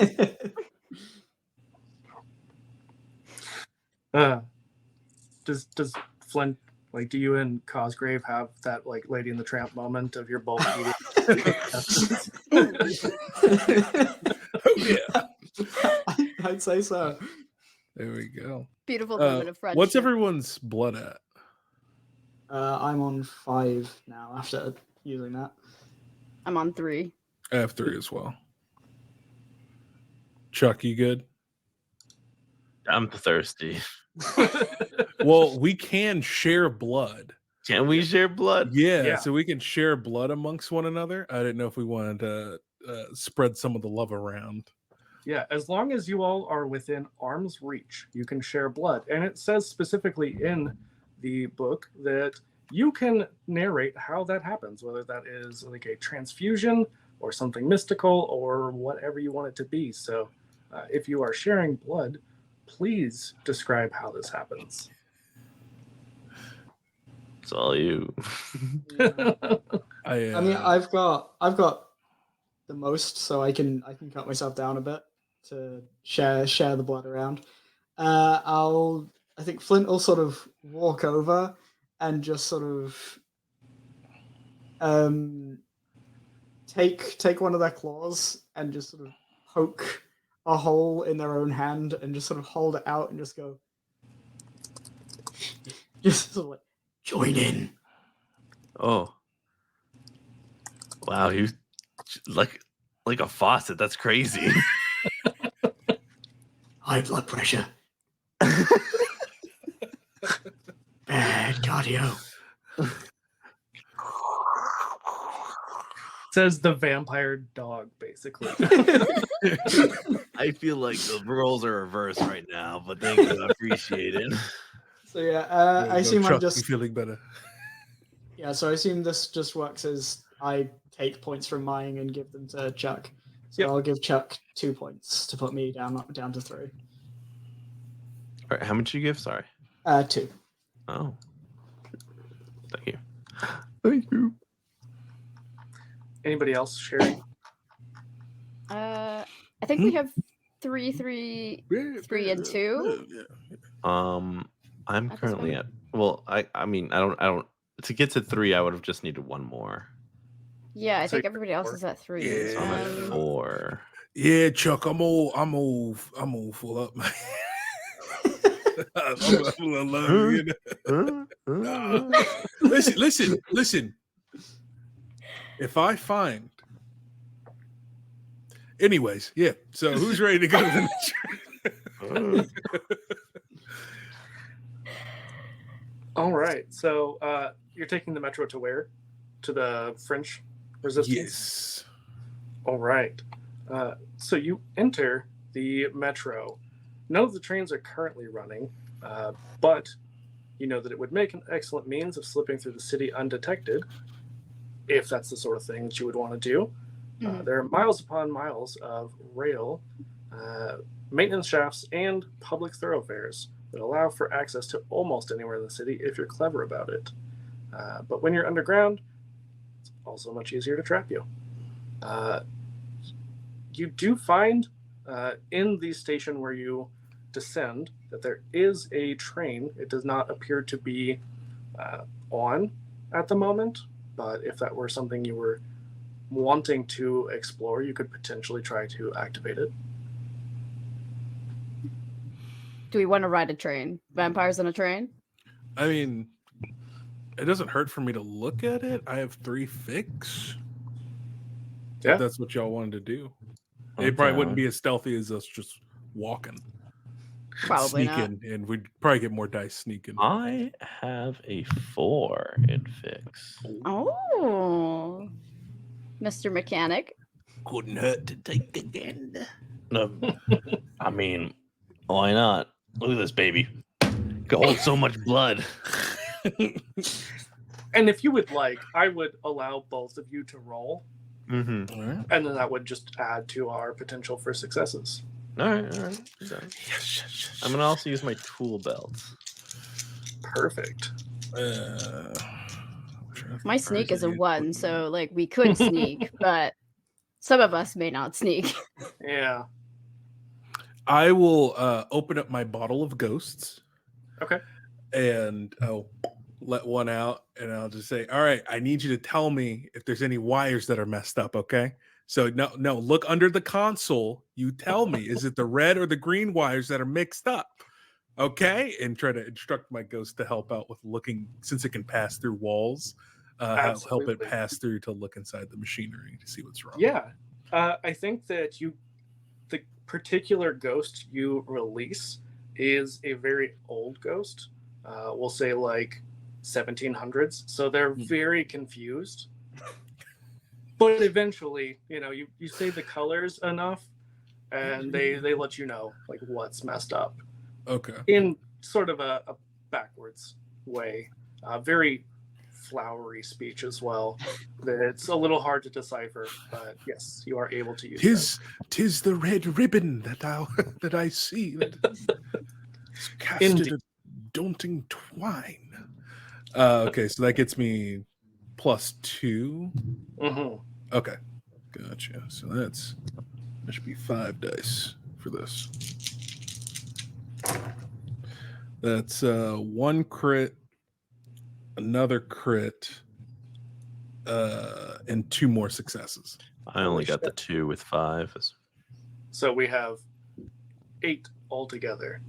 I'm assuming we're going to be probably spending most, if not all of them, on the objective. Yes, unless you got some like blood dripping around somewhere. Ooh. Whoa! A whole bag just So- underneath the panel. Maybe not human blood, but you do find a nest of rats on this train. Irina would never. You sure? Flint absolutely would. Yeah. Flint is some of much the- happier to be underground again. What are some of the other things we can use it on? I know we can So- defend ourselves in combat, but Mm-hmm. Yeah, and also eliminating a threat. There's not Right. currently a threat. I would allow you to, not for long, but bank them for the scene at least. okay, yeah, I'll hold on to these. Okay. Just- How many are you holding on to, and how many are you spending on feeding on these rats? Cosgrave is definitely not going to feed on rats. That's Flip. I am a lot. I'll take some. Do you want these? Nobody else wants these. I mean, I'm down. I've been. This one time I was stuck in a well, and then he starts rambling. Flint will listen attentively, just sort of holding out a hand, waiting for a rat. The story goes on for way too long. yeah. Do you do the thing where you're like handing it and then you like take it back and you're Yeah, talking? exactly that. Every time there's a very disappointed sort of. I know. Flint.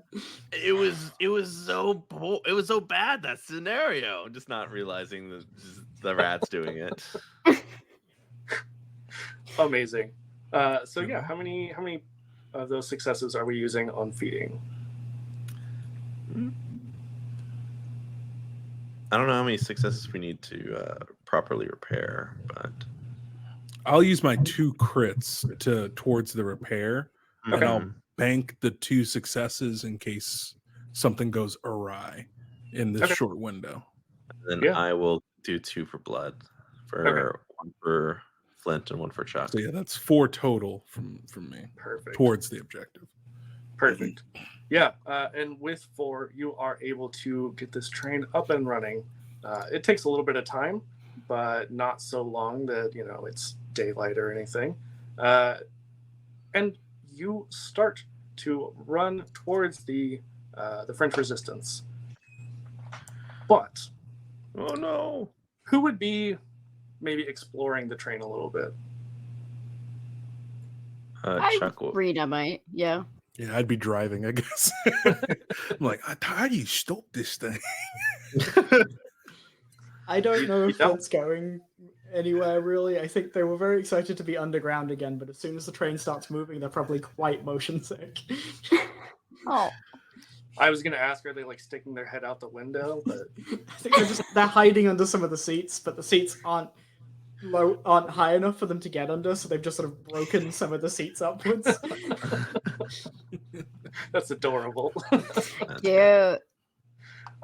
Irina and Chuck, you Mhm. can see lights from behind. They almost look like flashlights, but you know that someone carrying flashlights would not be able to keep up with this train. And they appear to be approaching pretty quickly. That's got any, like, suspicious. That's Suitors weird. that are after us or something, Irina? I mean, there's many. There's Bob, Joe, Mm-hmm. Terry, Mm-hmm. Cadence, Mhm. 1 and 2. Not even 3? The third one, I think, died.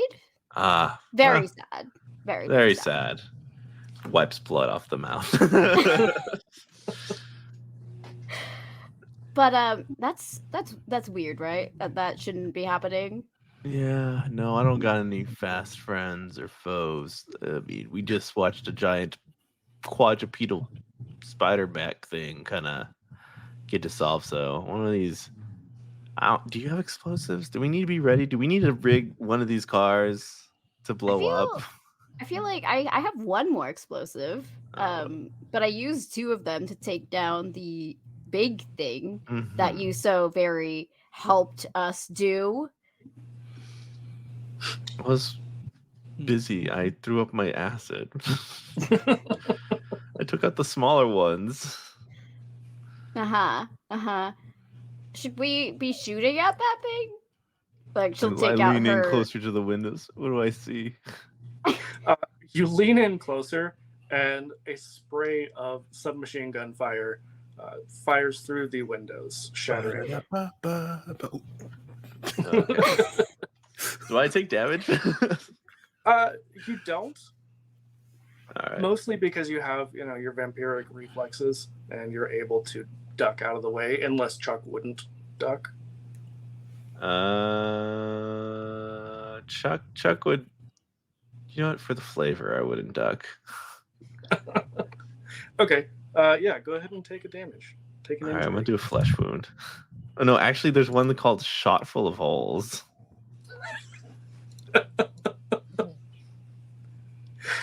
Amazing. Which will require you to spend 1 blood at the start of your turn. Yeah, I just did. So it's a good thing you just fed.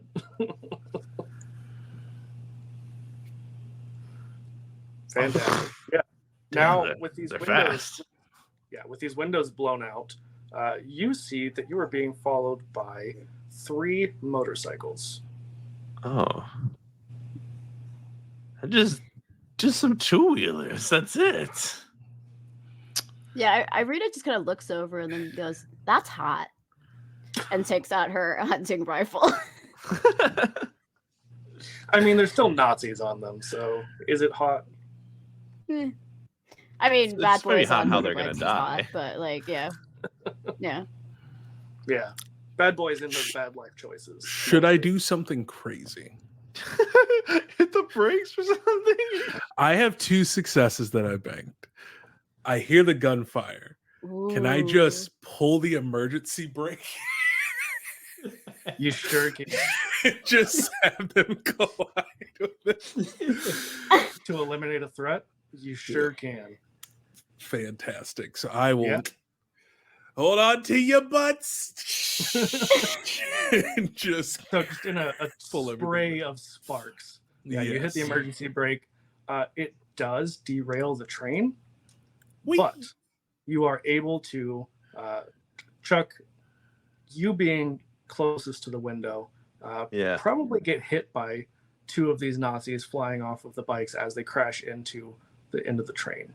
The third manages to not hit it, but they're a little bit disoriented as they fall off of their bike, them and their passenger. Hey. Can Irina shoot them from her elevated train position It is with her hunting this rifle much that she elevated, did take? Just stand on a seat. Meets the requirements. She'll pull over some seats or something, some luggage that's like She stood- come off. She stood on the seats that are elevated by Flint's body beneath them. Basically standing on Flint and goes, Mhm.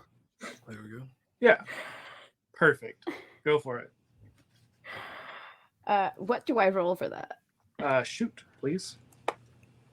I do have an ability when it's using a ranged weapon, I can special reduce a threat's attack rating by 1 by Deadeye shot. I would say don't waste it on this because there's only Okay. 1. Well, the threat is very low. Okay, sure.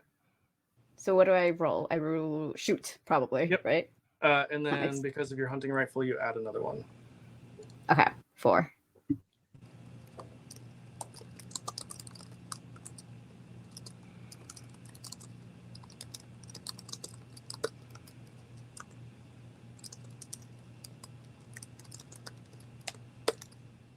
That is 2 successes. Okay. And how are you allocating? Is it all to reducing the threat? Would 1 reducing the threat be enough to take him out? Yeah. Or would that... Yeah. Probably. Okay. The other one would go towards jumping on him and...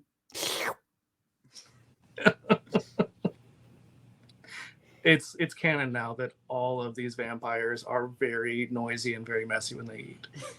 Yes. No, just dabbing of the vein, just pure, just smear.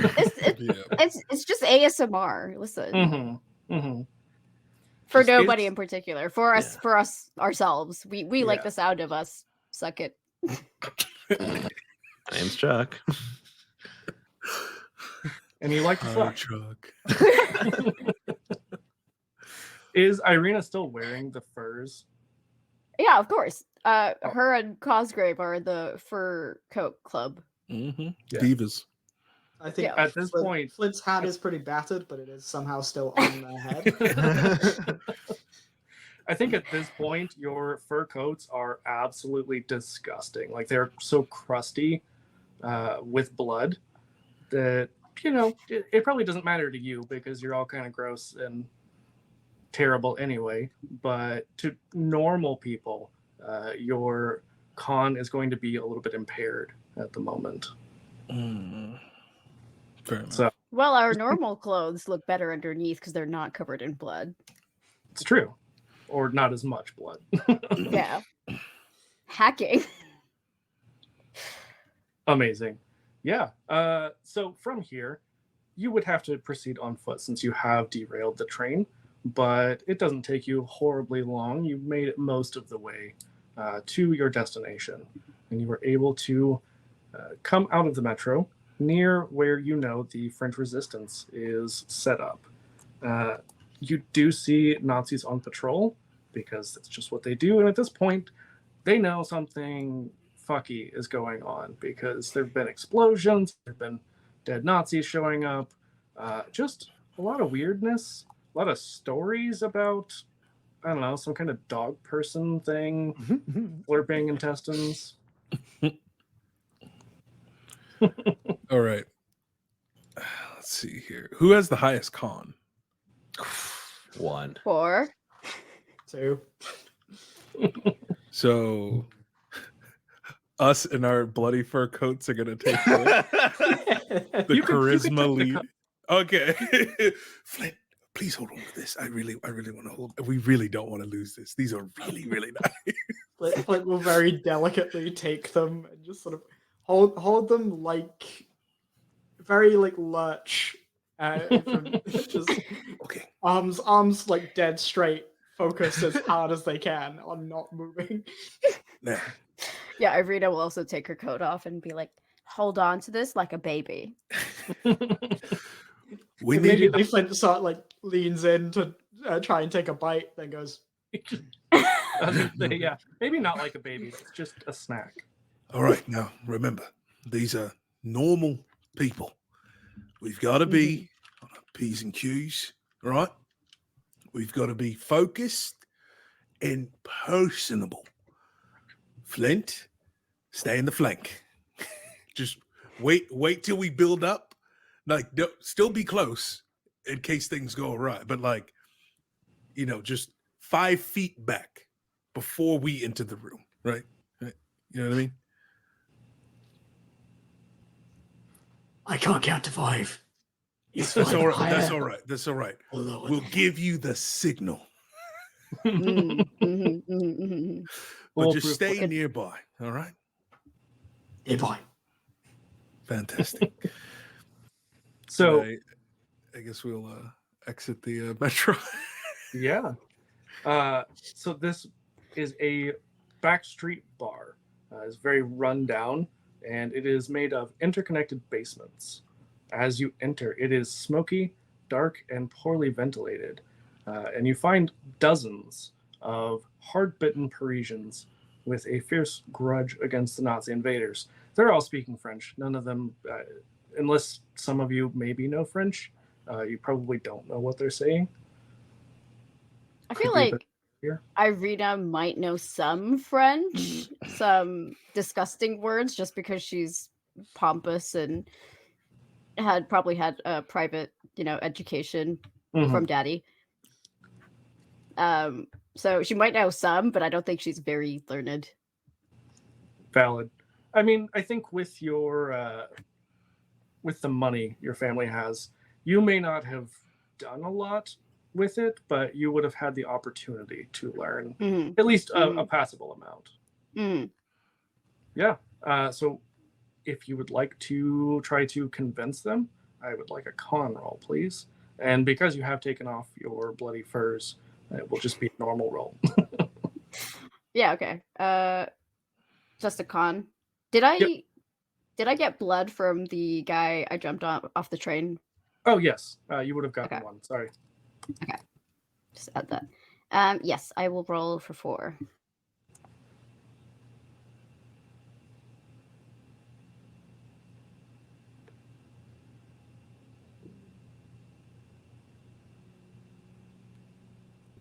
One success and 1 crit.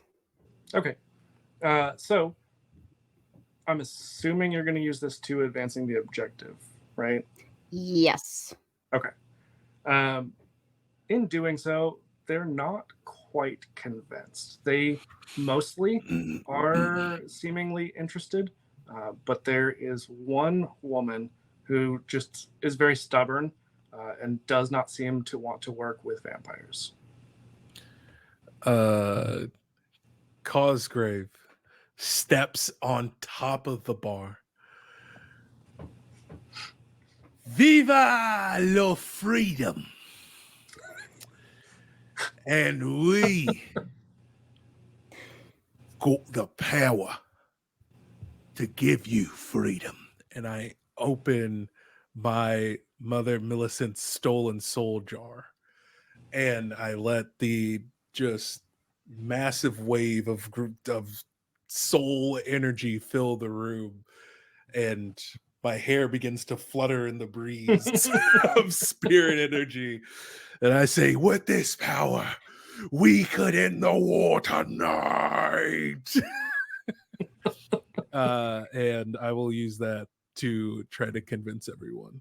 Absolutely. So you get to add +3 to your roll. All right. So I am rolling 6 die. Come on, Papa needs a new pair of allies.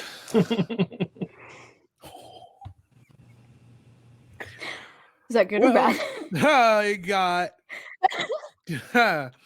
I got 2 crits. Amazing. Yeah. That's it, though. I'm just picturing this as like Return of the King Aragorn with the ghost army. Yeah. So you just have all of these old-timey ghosts who seem to be backing you up. Yeah, and they definitely are on your side at this point. As you have summoned these ghosts, though, you hear brakes from a vehicle upstairs and voices as a Nazi patrol comes down into the bar. Now, I will let you know over the table, it only would have taken one of those successes in order to convince them fully. So you would still have 3 that you could now use for eliminating a threat or feeding.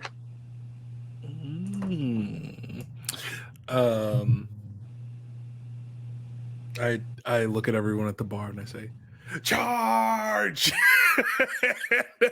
I run towards the patrol with my shotgun and just close quarters, blam, using it all towards elimination. That's it. Just to get the people going. We're starting a revolution. And because you're using that, are you taking the extra dice for your shotgun? Yes, I will do that as well. So that's the 2 extra, and that's my 2 uses of the shotgun. So I think it has a gray box after that, so that means the next one's last use. Yeah, the next one gotcha. it will break. And out of curiosity, is Irina going to join in this charge with her cavalry saber? Yes, she is going to use the magic cavalry saber, and she's going to shout "charge" in French, just so that they're clear what we're doing. Translation. By charge in French, I just imagine she does like a really shitty French accent. Oh, absolutely. They might not even know she's speaking French. But they're maybe getting the gist. Mm-hmm. Mm-hmm. Yeah, and I would say Cosgrave, go ahead and give me a shoot in addition to your 2 for the shotgun, and then Arena, if you would give me a brawl, add your 1. Okay. All right, so I got 4 total here. Let's see what we're doing here. Papa needs a new pair of scalps. That's 1 crit and another success. Fantastic. I have 1 success. All right, so we have a total, counting the 3 from the earlier roll, of 7. It will not take all 7 to kill them. It will take 4, so there are 3 that you could use for feeding or for whatever else you would like to use. Let's see here. Yeah, I'll do 2 for feeding, and then I guess 1 to just like search. Can I like search one of those guys, see if there's any items on them that I could use? Oh, you could loot for free. Okay, gotcha. Well then, yeah, then I'll take 3 blood if you insist. I mean, you could also let Irina or someone else feed. Oh, well, let's see here. Well, yeah, then I'll just take 1 blood, and then everybody else can have. And then between either of you two, want to take it, Chuck and. I have 4 blood. Somebody wants to go. I'm on 4 as well. Chuck, you want to double up and be even with everybody? Yeah. I say, and everyone meet Chuck. Hey, I was just talking to our werewolf bat about the time I got caught at Reno. So, sorry. Flint's eyes entirely glazed over. hasn't noticed any of what's happening. Mm-hmm. Fantastic. So at this point, you have just finished killing some more Nazis. Shocker to everyone. Crazy turn. Who knew? And you have just recruited a whole bunch of French resistance fighters. From here, you're pretty sure that they could help you to bypass those last couple of obstacles between you and the Eiffel Tower. It is fairly close at this point, maybe a mile or so.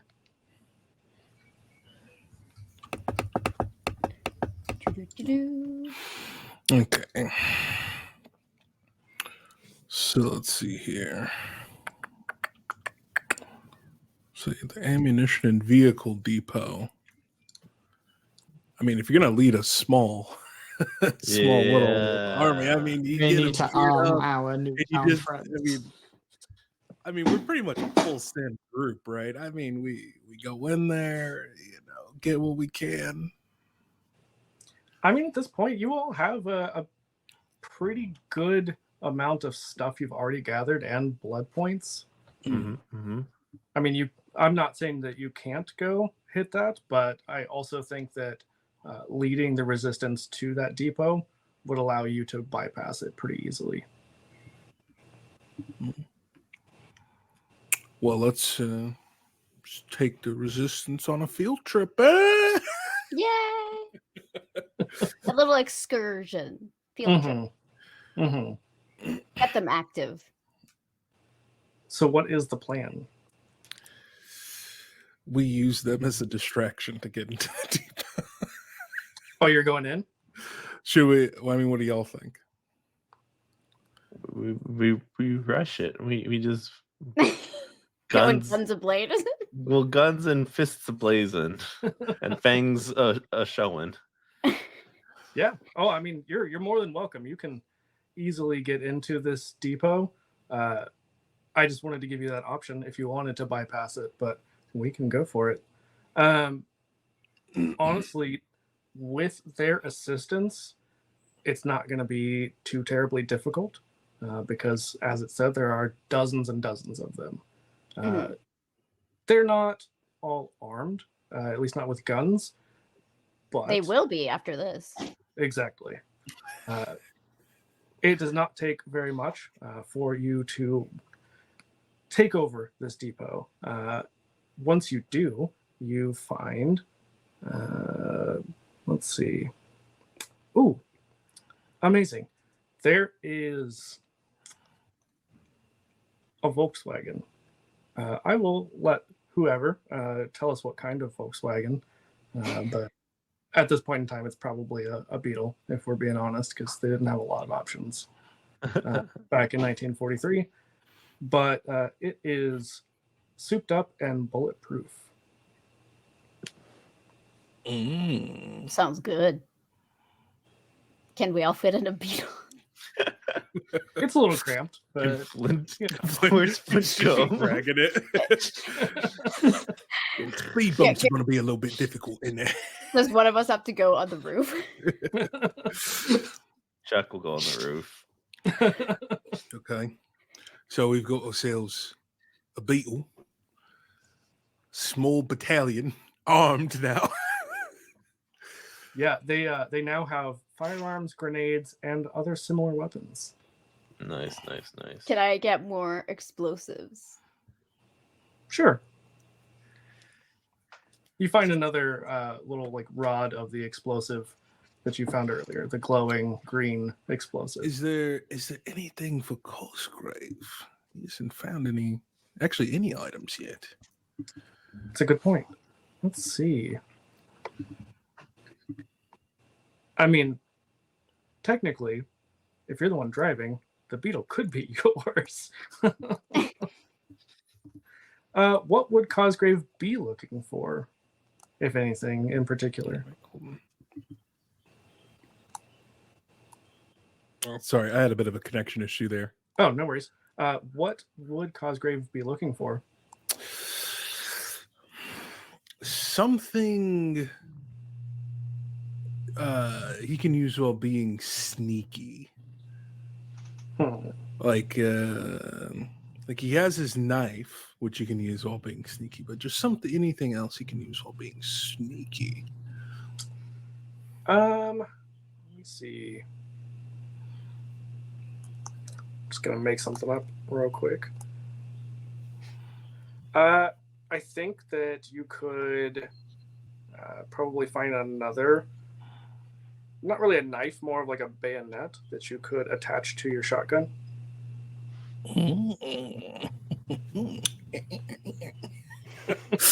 Just gets some duct tape and just straps it on there. Rig it. Of course. Now Of course. This is art. It's very Fallout. Yeah. A little rusty. It's fine.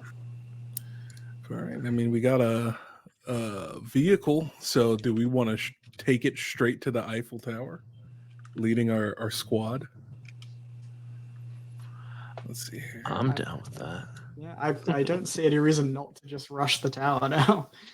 Yeah. Because I don't think there'd be anything at the pleasure gardens for us. Pleasure. Other than And garden. potentially more blood arena. if we wanted to fill up on it before we hit the tower. But Yeah, how much blood does one need for this game? Well, you can have a max of 10. So Yeah. Yeah, because I got 5. So I mean, I'm feeling pretty good. yeah. I have 4 check marks, Yeah, but I'm I'm on realizing that 4. I didn't realize that the numbers are actually 0 to 3. And Yeah, have we unlocked Yeah. any that's of our advances? That is a great question. I would say with all of the amazing amount of crits you all have, I would say each of you can unlock 2 of your choice. Enchanté. Win in France. Take some advances. Spend 1 blood. And I'll be curious to hear which ones you pick, because there's a lot of really cool options. I've had my eye on a few since the second I saw this character sheet. So.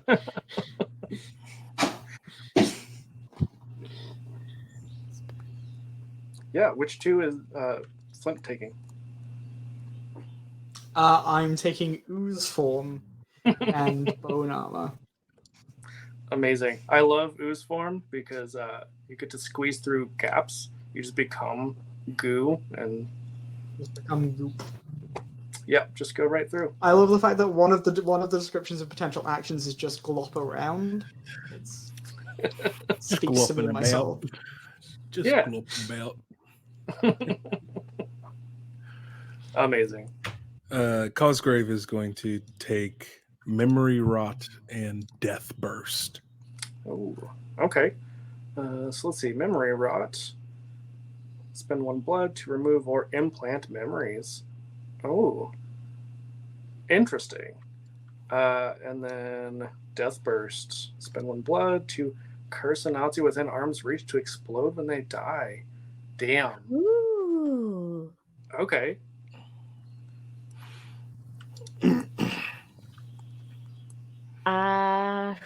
Which ones do I want? I might do Mantle of the Fell Beast and Enervation of the Soul. Okay. Yeah. So let's see. Innervation of the Soul. Spend 1 blood on your next roll. Gain special. Inflict 4 damage to an Ubermensch, which, just for your knowledge, would be something like the mech you fought earlier. Yeah. And then Mantle of the Fell Beast. Spend 2 blood. Brawl and Terrified become 4. All other stats are set to 1. And you cannot use items. Lasts until the objective is completed, which is... That's go big or go home. Exactly. You get real scary. All right, Chuck, what do you got? All right, we are going corrosive fluids. So essentially, when I mark an injury, I reduce the rating of the threats by 2.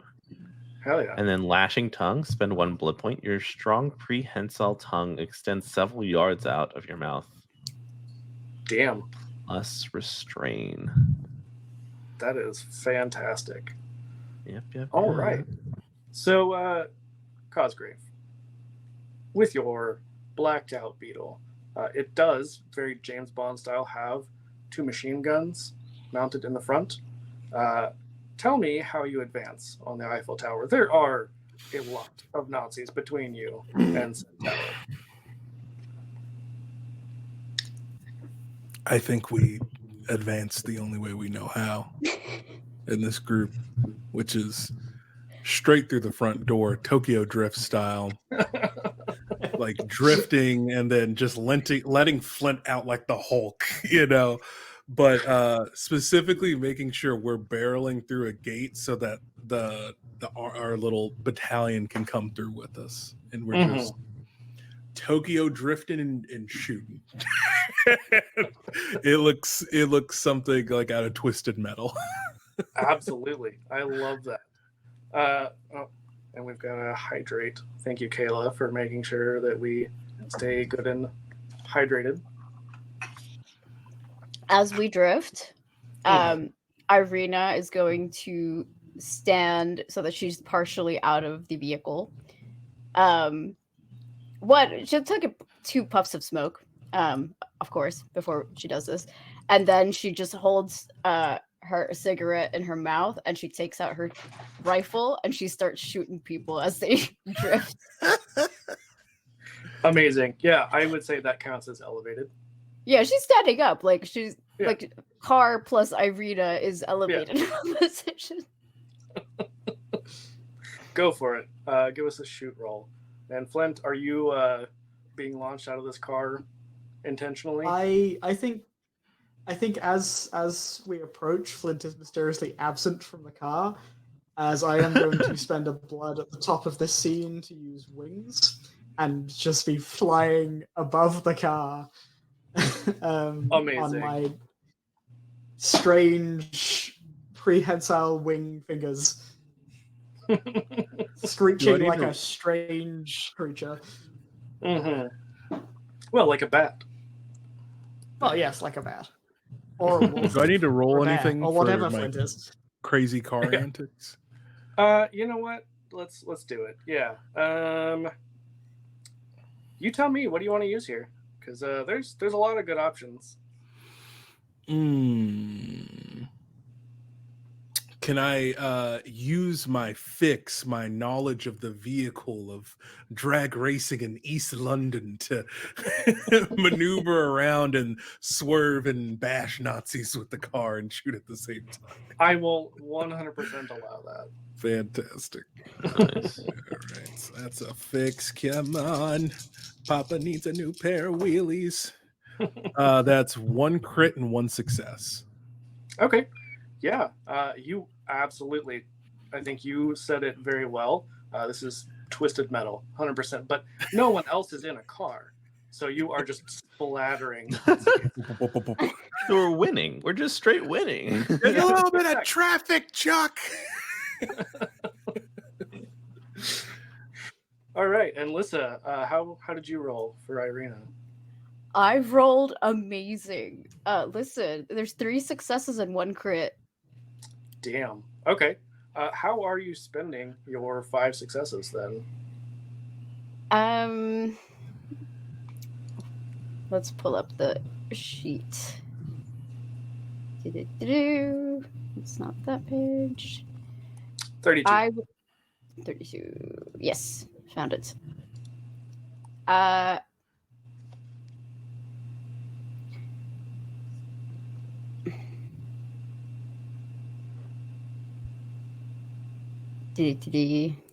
So I have one crit counts as 2, right? Mm-hmm.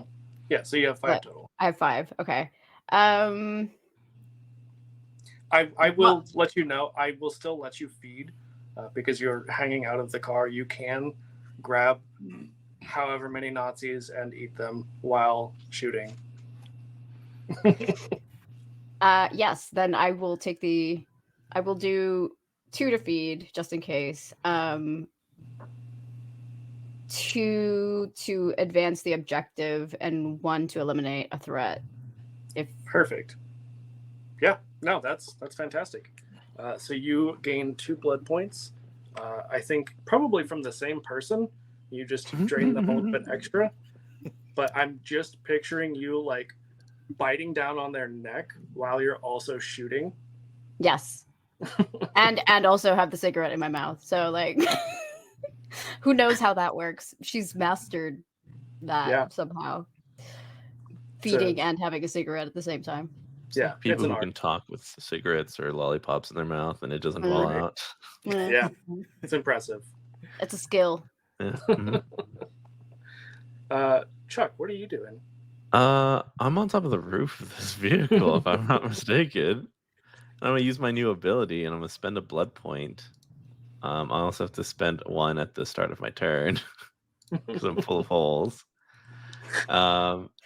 And I'm going to like see if I can grab anybody and pull them closer to the front of the wheels and just do that. Okay. Which ability are you using? The lashing tongue? I'm trying. Would I do brawl? I'm trying. I mean, I don't. Yeah. Terrifying might be good too. I mean, you're better at brawl. Yeah. I'm just trying to figure out what's more thematic. Yeah. All right, I'll go brawl. Oh, that's disgusting. That is all 4 hits, and 2 of them are crits. Amazing. So, yeah, tell me how you spend these 6 successes. Well, I need more blood. I'm gonna do 1 of those crits to blood. We'll do 3 and 3 because I have a total of 6, right? Yep. Yeah. 4 So for crits, yeah. Yeah. So I'll do 3 for blood and 3 towards the objective, which is just fuck them up, right? I mean, if you're wanting to fuck them up, that would be more reduce the threat. Ooh, then I'll do that. 3 to reduce the threat. Perfect. And Flint, what about you? I suppose I'll roll some brawl as I swoop around, picking Nazis up and just dropping them on other Nazis. Like you do. Yeah. Most of which, the ones I pick up, are probably missing heads by the time they come down. Yeah. That is 1 success and a crit. Fantastic. I'm just, again, to use Lord of the Rings, because it's just on the brain for whatever reason, picturing you as, like, the Nazgul dragon things. Yeah. Because that's kind of what you look like, but with a shorter neck. Yeah. So I think I'll use one of those successes to regain the blood I used to get my wings, and then the remaining 2 to reduce the threat. Awesome. I would say you really only need to use 1 to reduce the threat at this point. So if you wanted to use the other to feed, I'd allow that. Yeah. I'll use 2 to feed and 1 to reduce the threat. Perfect. And Cosgrave. Yes. Are you feeding at all? Because you've been busy doing your. So I've got the 2. So I had the crit and the success. Mm-hmm. I'll use the crit to advance towards the objective. Okay. And just focus on just clearing the path to get us towards the objective, and then I'll just use 1 to feed. Perfect. You can grab the legs of mine. Oh, thank you. And I can instruct you where you should be driving. Go that way. Okay. Do a spinny thing that way. Yeah. Yeah. It's like the turkey legs you get at amusement parks. Exactly.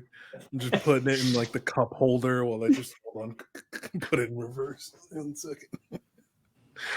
Oh, this car is disgusting at this point. Just covered in blood and viscera. But it's all Nazi blood and viscera, so it's fine. Yes. Yeah.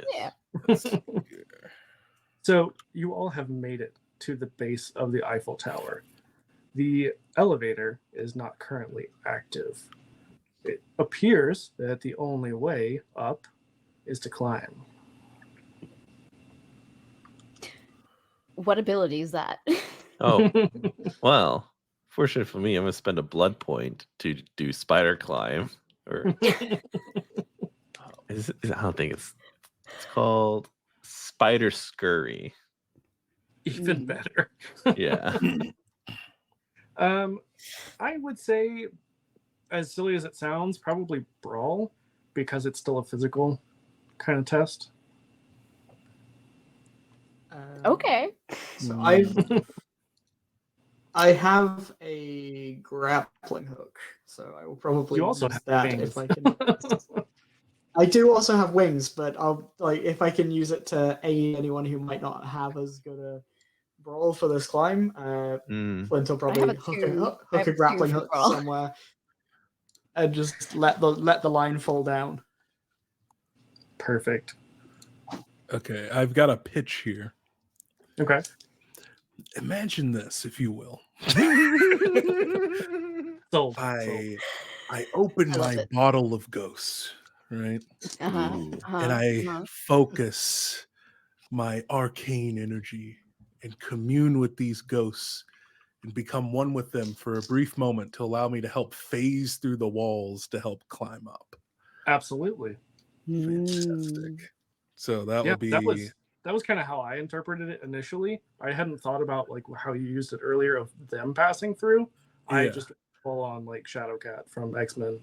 Right on. So yeah, I will commune with these, and then they will send me into the ethereal plane briefly, and I will just awkwardly. It just kind of looks like you're moving a JPEG, just like up on a screen. God. It's not like anything mystical or fancy about it. It's just kind of awkward. Legs going poking in and out. It's like early CGI, which is exactly. So up. Should I still use brawl for this, or? You tell me. I mean, that's a fantastic use of your abilities. I would allow you to use something else. I feel like traveling with ghosts makes me sneaky. Absolutely. I mean, you're phasing through the Eiffel Tower, so that's pretty sneaky. All right. So that'll be 5 dice.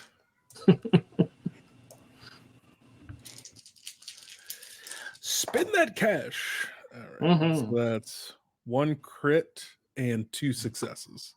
All right. I will let you know you don't need to spend all of them. I would let you bank because it will only take 2 to get up there. So you can bank those for whenever you reach the landing.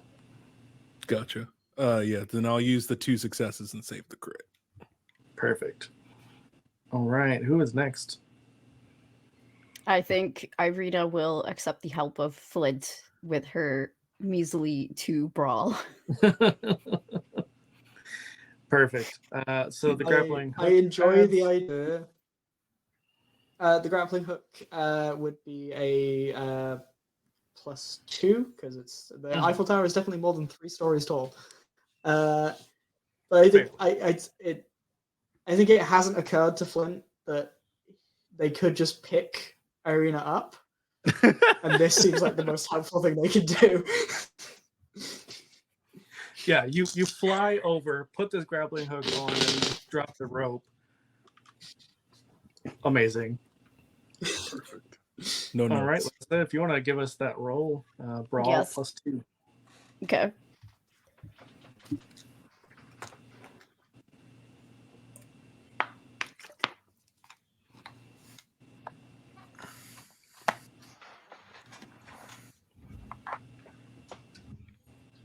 That is 1 success and 1 crit. Okay.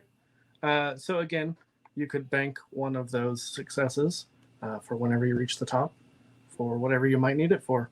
We'll see. Can I bank the crit? Because Or... it counts as 2, you need 2 to get up. Oh, right. Okay, I need 2. Okay, I'll Yeah. bank the 1 success. Perfect. All right. And Chuck, you have your spider scurry, so it would be easier, but I'm still going to ask for a roll, please. A brawl roll. Absolutely. No big thing. I don't get an extra boost because there is no low ceilings. This is the exterior of someplace. Okay, so that's just going to be 4 then. This is the Eiffel Tower. Good. That's a 3-3-3-1. Ooh. Yikes. So just from like that amazing roll to this. So let me now introduce you to a mechanic of this game that, I mean, you've played before, so you may know about this. But please tell us in a flashback how Chuck prepared for this specifically. Well, going on theme, but also like I told Irina earlier about my incident, but Irina was not paying attention. I was kind of like, and that's why I always have a lasso.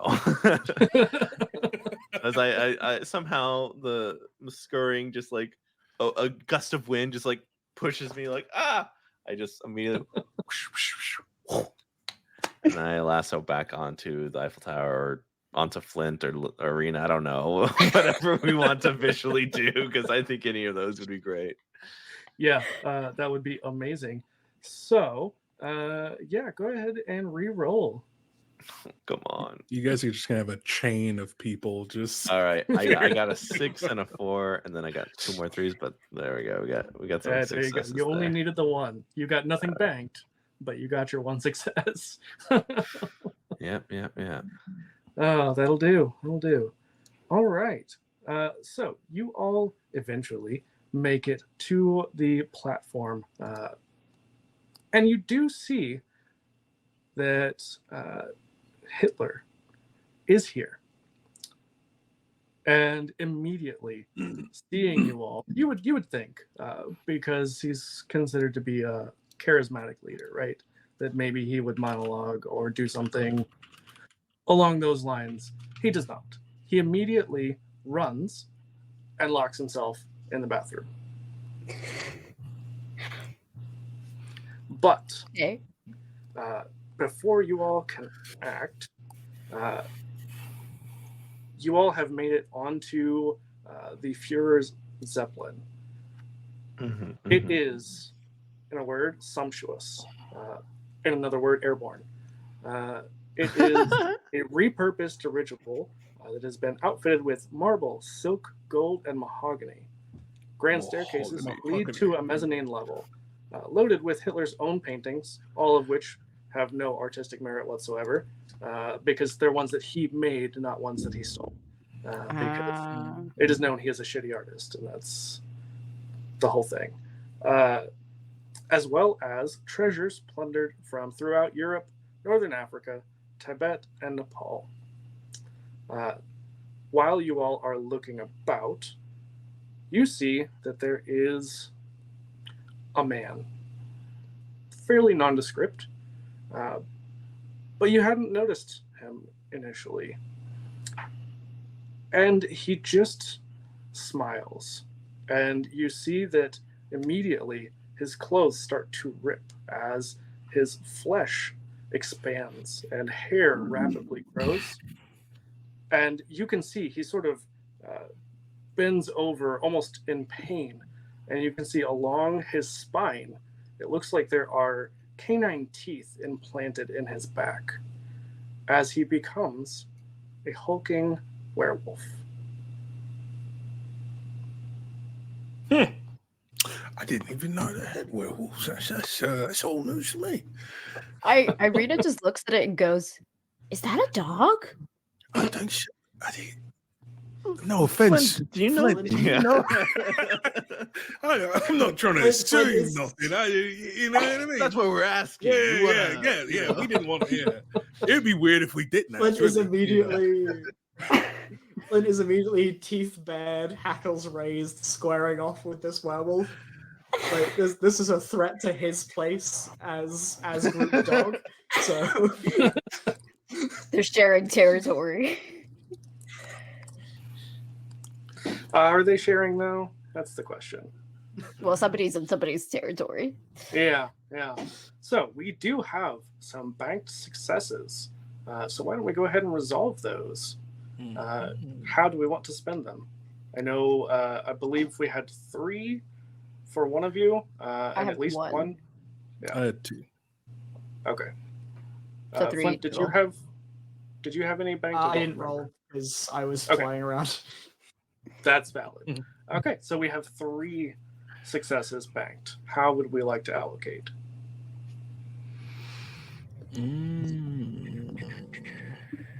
And just to clarify, the Verhund does count as an Ubermensch. So for that ability. Yes.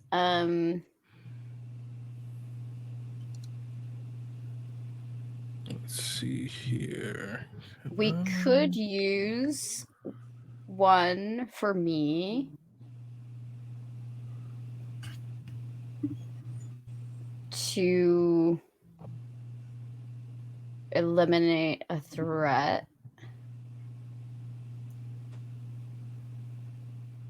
Okay. Can I use that on the enervation of the soul? So spend 1 blood on your next roll, gain, or I wouldn't be able to because I'm not actually doing anything in this. I mean, if you wanted to take an action, you could. Yeah. To. I mean, I'm not concealed, so I can't explode. Ooh, can I use one of my advances? I mean, if you're asking me, yes. Okay. I would like to use memory rot. Okay. And how? I lock in eye contact with the werewolf, and I try to implant the fake memory that Hitler betrayed them and that they want revenge on Hitler for turning them into a werewolf. Spicy. All right. Absolutely. Go for it. Let's Give see me a here. con So- roll. Okay, so that's going to be 3 for con. And then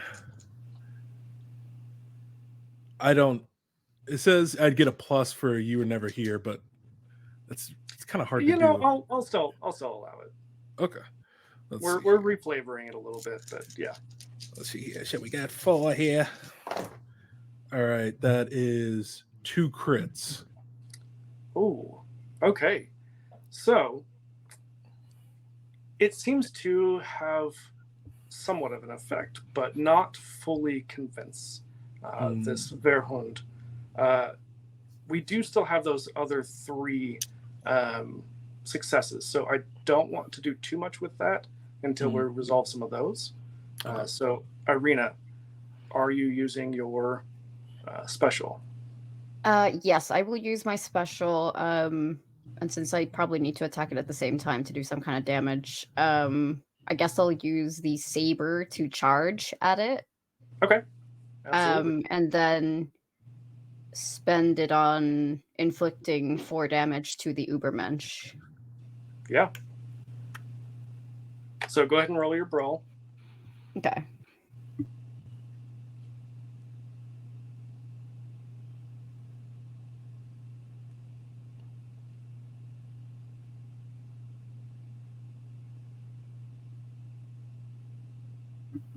That is 2 successes. Okay. And how much does your ability cost? Or is it blood points that you're having to spend? I spend 1 blood point. Okay. So it would only take 1 success to activate the special. So that means you would still have... 2 successes. Well, because you just rolled more. You had 3 banked. Right. So you have 5 still. Okay, 5. Yes. Are we spending those 5? To do more damage to him? Absolutely. Can I reuse the advance, or is that a one-time use thing? I think because you just activated it, you could use it again, like on your next turn. But for now, just the 1. Okay. Hit it again? Yeah. So I think that between the 2 of you, you all have rolled extremely well throughout this. Like, in theory, you should have taken some damage at some point from some of these things, but you all have rolled ridiculously well. And I'm here for it because it's a lot of fun. So you pierce this Verhund with your saber. It is a magical saber, so it glows as you do so, and it does in a ridiculous amount of damage for being a relatively small wound for such a large creature. As you are close up to it, since you have to be very intimate in order to stab someone, you notice that on his chest there is one of the Nazi eagles with the swastika tattooed on him.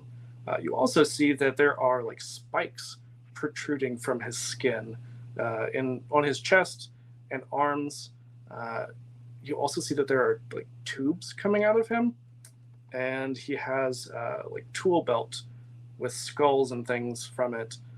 The skull that would be like the belt buckle has 666 engraved on the forehead, and you bring him down to his knees, and then Cosgrave, making eye contact as he is in this weakened state, is able to get through to convince him Hitler is the real enemy.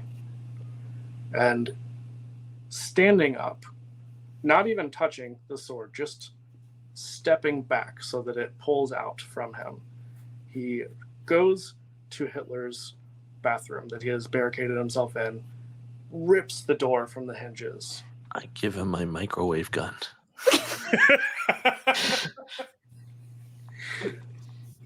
I don't think at this point he knows how to use it. That was good, worth a shot. So he's just going to take it and absolutely bash Hitler's brains in. And so ooh. we have completed our objective to kill Hitler. None of you drank his blood, but It's you know, probably not good. We just It's It's burned rotten. it. It's that was rotten. the mission. That was technically the mission. Yeah. I pull out my flask from earlier that I stole from the bar at the very beginning and fill it up and I say, "Champagne on me." It's a good vintage. 1943 Hitler blood. Mm. Gotta save that for a rainy day. Mhm. All right. So that is the end of our story. I think we told a fantastic murder tale. Yay. I mean, I would like to add that I have one more explosive and some flammable material. So the end of the story is actually when we get off the airship Oh, hell and yeah. I Oh, leave the yeah. flammable material everywhere, and then we kaboom. Yeah, you Hindenburg this Zeppelin over the Eiffel Tower. Yes, Nothing bad will like a happen. like a beautiful rainbow. That's about as metal as it gets. Yeah. Yeah, so now Paris is burning, but you liberated the city and set it on fire. Look, Patrick, we saved the city. We did the Oh. objective. Is The armed militia shooting, still fighting down there. We did it. So we good. did it. So good. All right. So, like I said, that is the end of our tale. But I would like to thank all of you for coming out and watching, and all of you for coming out and playing. Especially, Daniel, I'm glad that we got to introduce you to another TTRPG and to actual play More to streaming. come. This was And, an absolute blast. Thank you. Thank you for having me. I Yeah, and appreciate if you want it. to start us off, if you want to remind the folks at home who you are, where we can find you, we'll go around and do a little outro. Yes. Who am I? The existential question. I'm just Daniel Hargrove at Daniel K. Hargrove all over the internet, primarily on TikTok for right now. Again, that's making D&D content. Fantastic. All right. And Kat. Yes. So yeah, I'm Cat from the Cryptid Collection.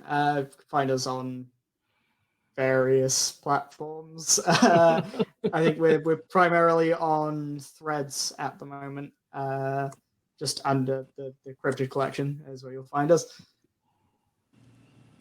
Fantastic. And Adrian. You can find me at AC Lawrence on the internet, but collectively with my co-hosts, Dungeons and Degrees. Look it up. We have website, blah, blah, blah. It's a good time. Episode with Rick, episode with Lissa. More content to come. Not just me, but me and Kayla. Yes, yes. Kayla is All right. important. It's true. I mean, she's one of the co-conspirators and why we're all here. So, Lissa, do you want to tell us who you are? I am Lissa. I do things and stuff under the little at Slovenly Trolls. Nobody knows how to spell it. It's okay. TRULLS. I am not a troll. I'm a troll. And I am slovenly. Valid.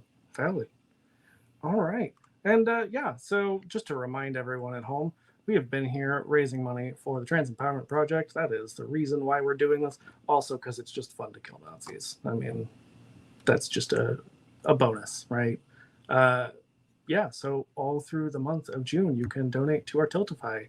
There have been links all throughout the stream, and there will be links in the description later on. So I think that's just where we're going to end the stream. But thank you all so much. It's been a blast, and I look forward to playing with all of you again. Thank you. Likewise. Yeah. It was a fun Nice time. to meet everyone. Yeah, that was so much.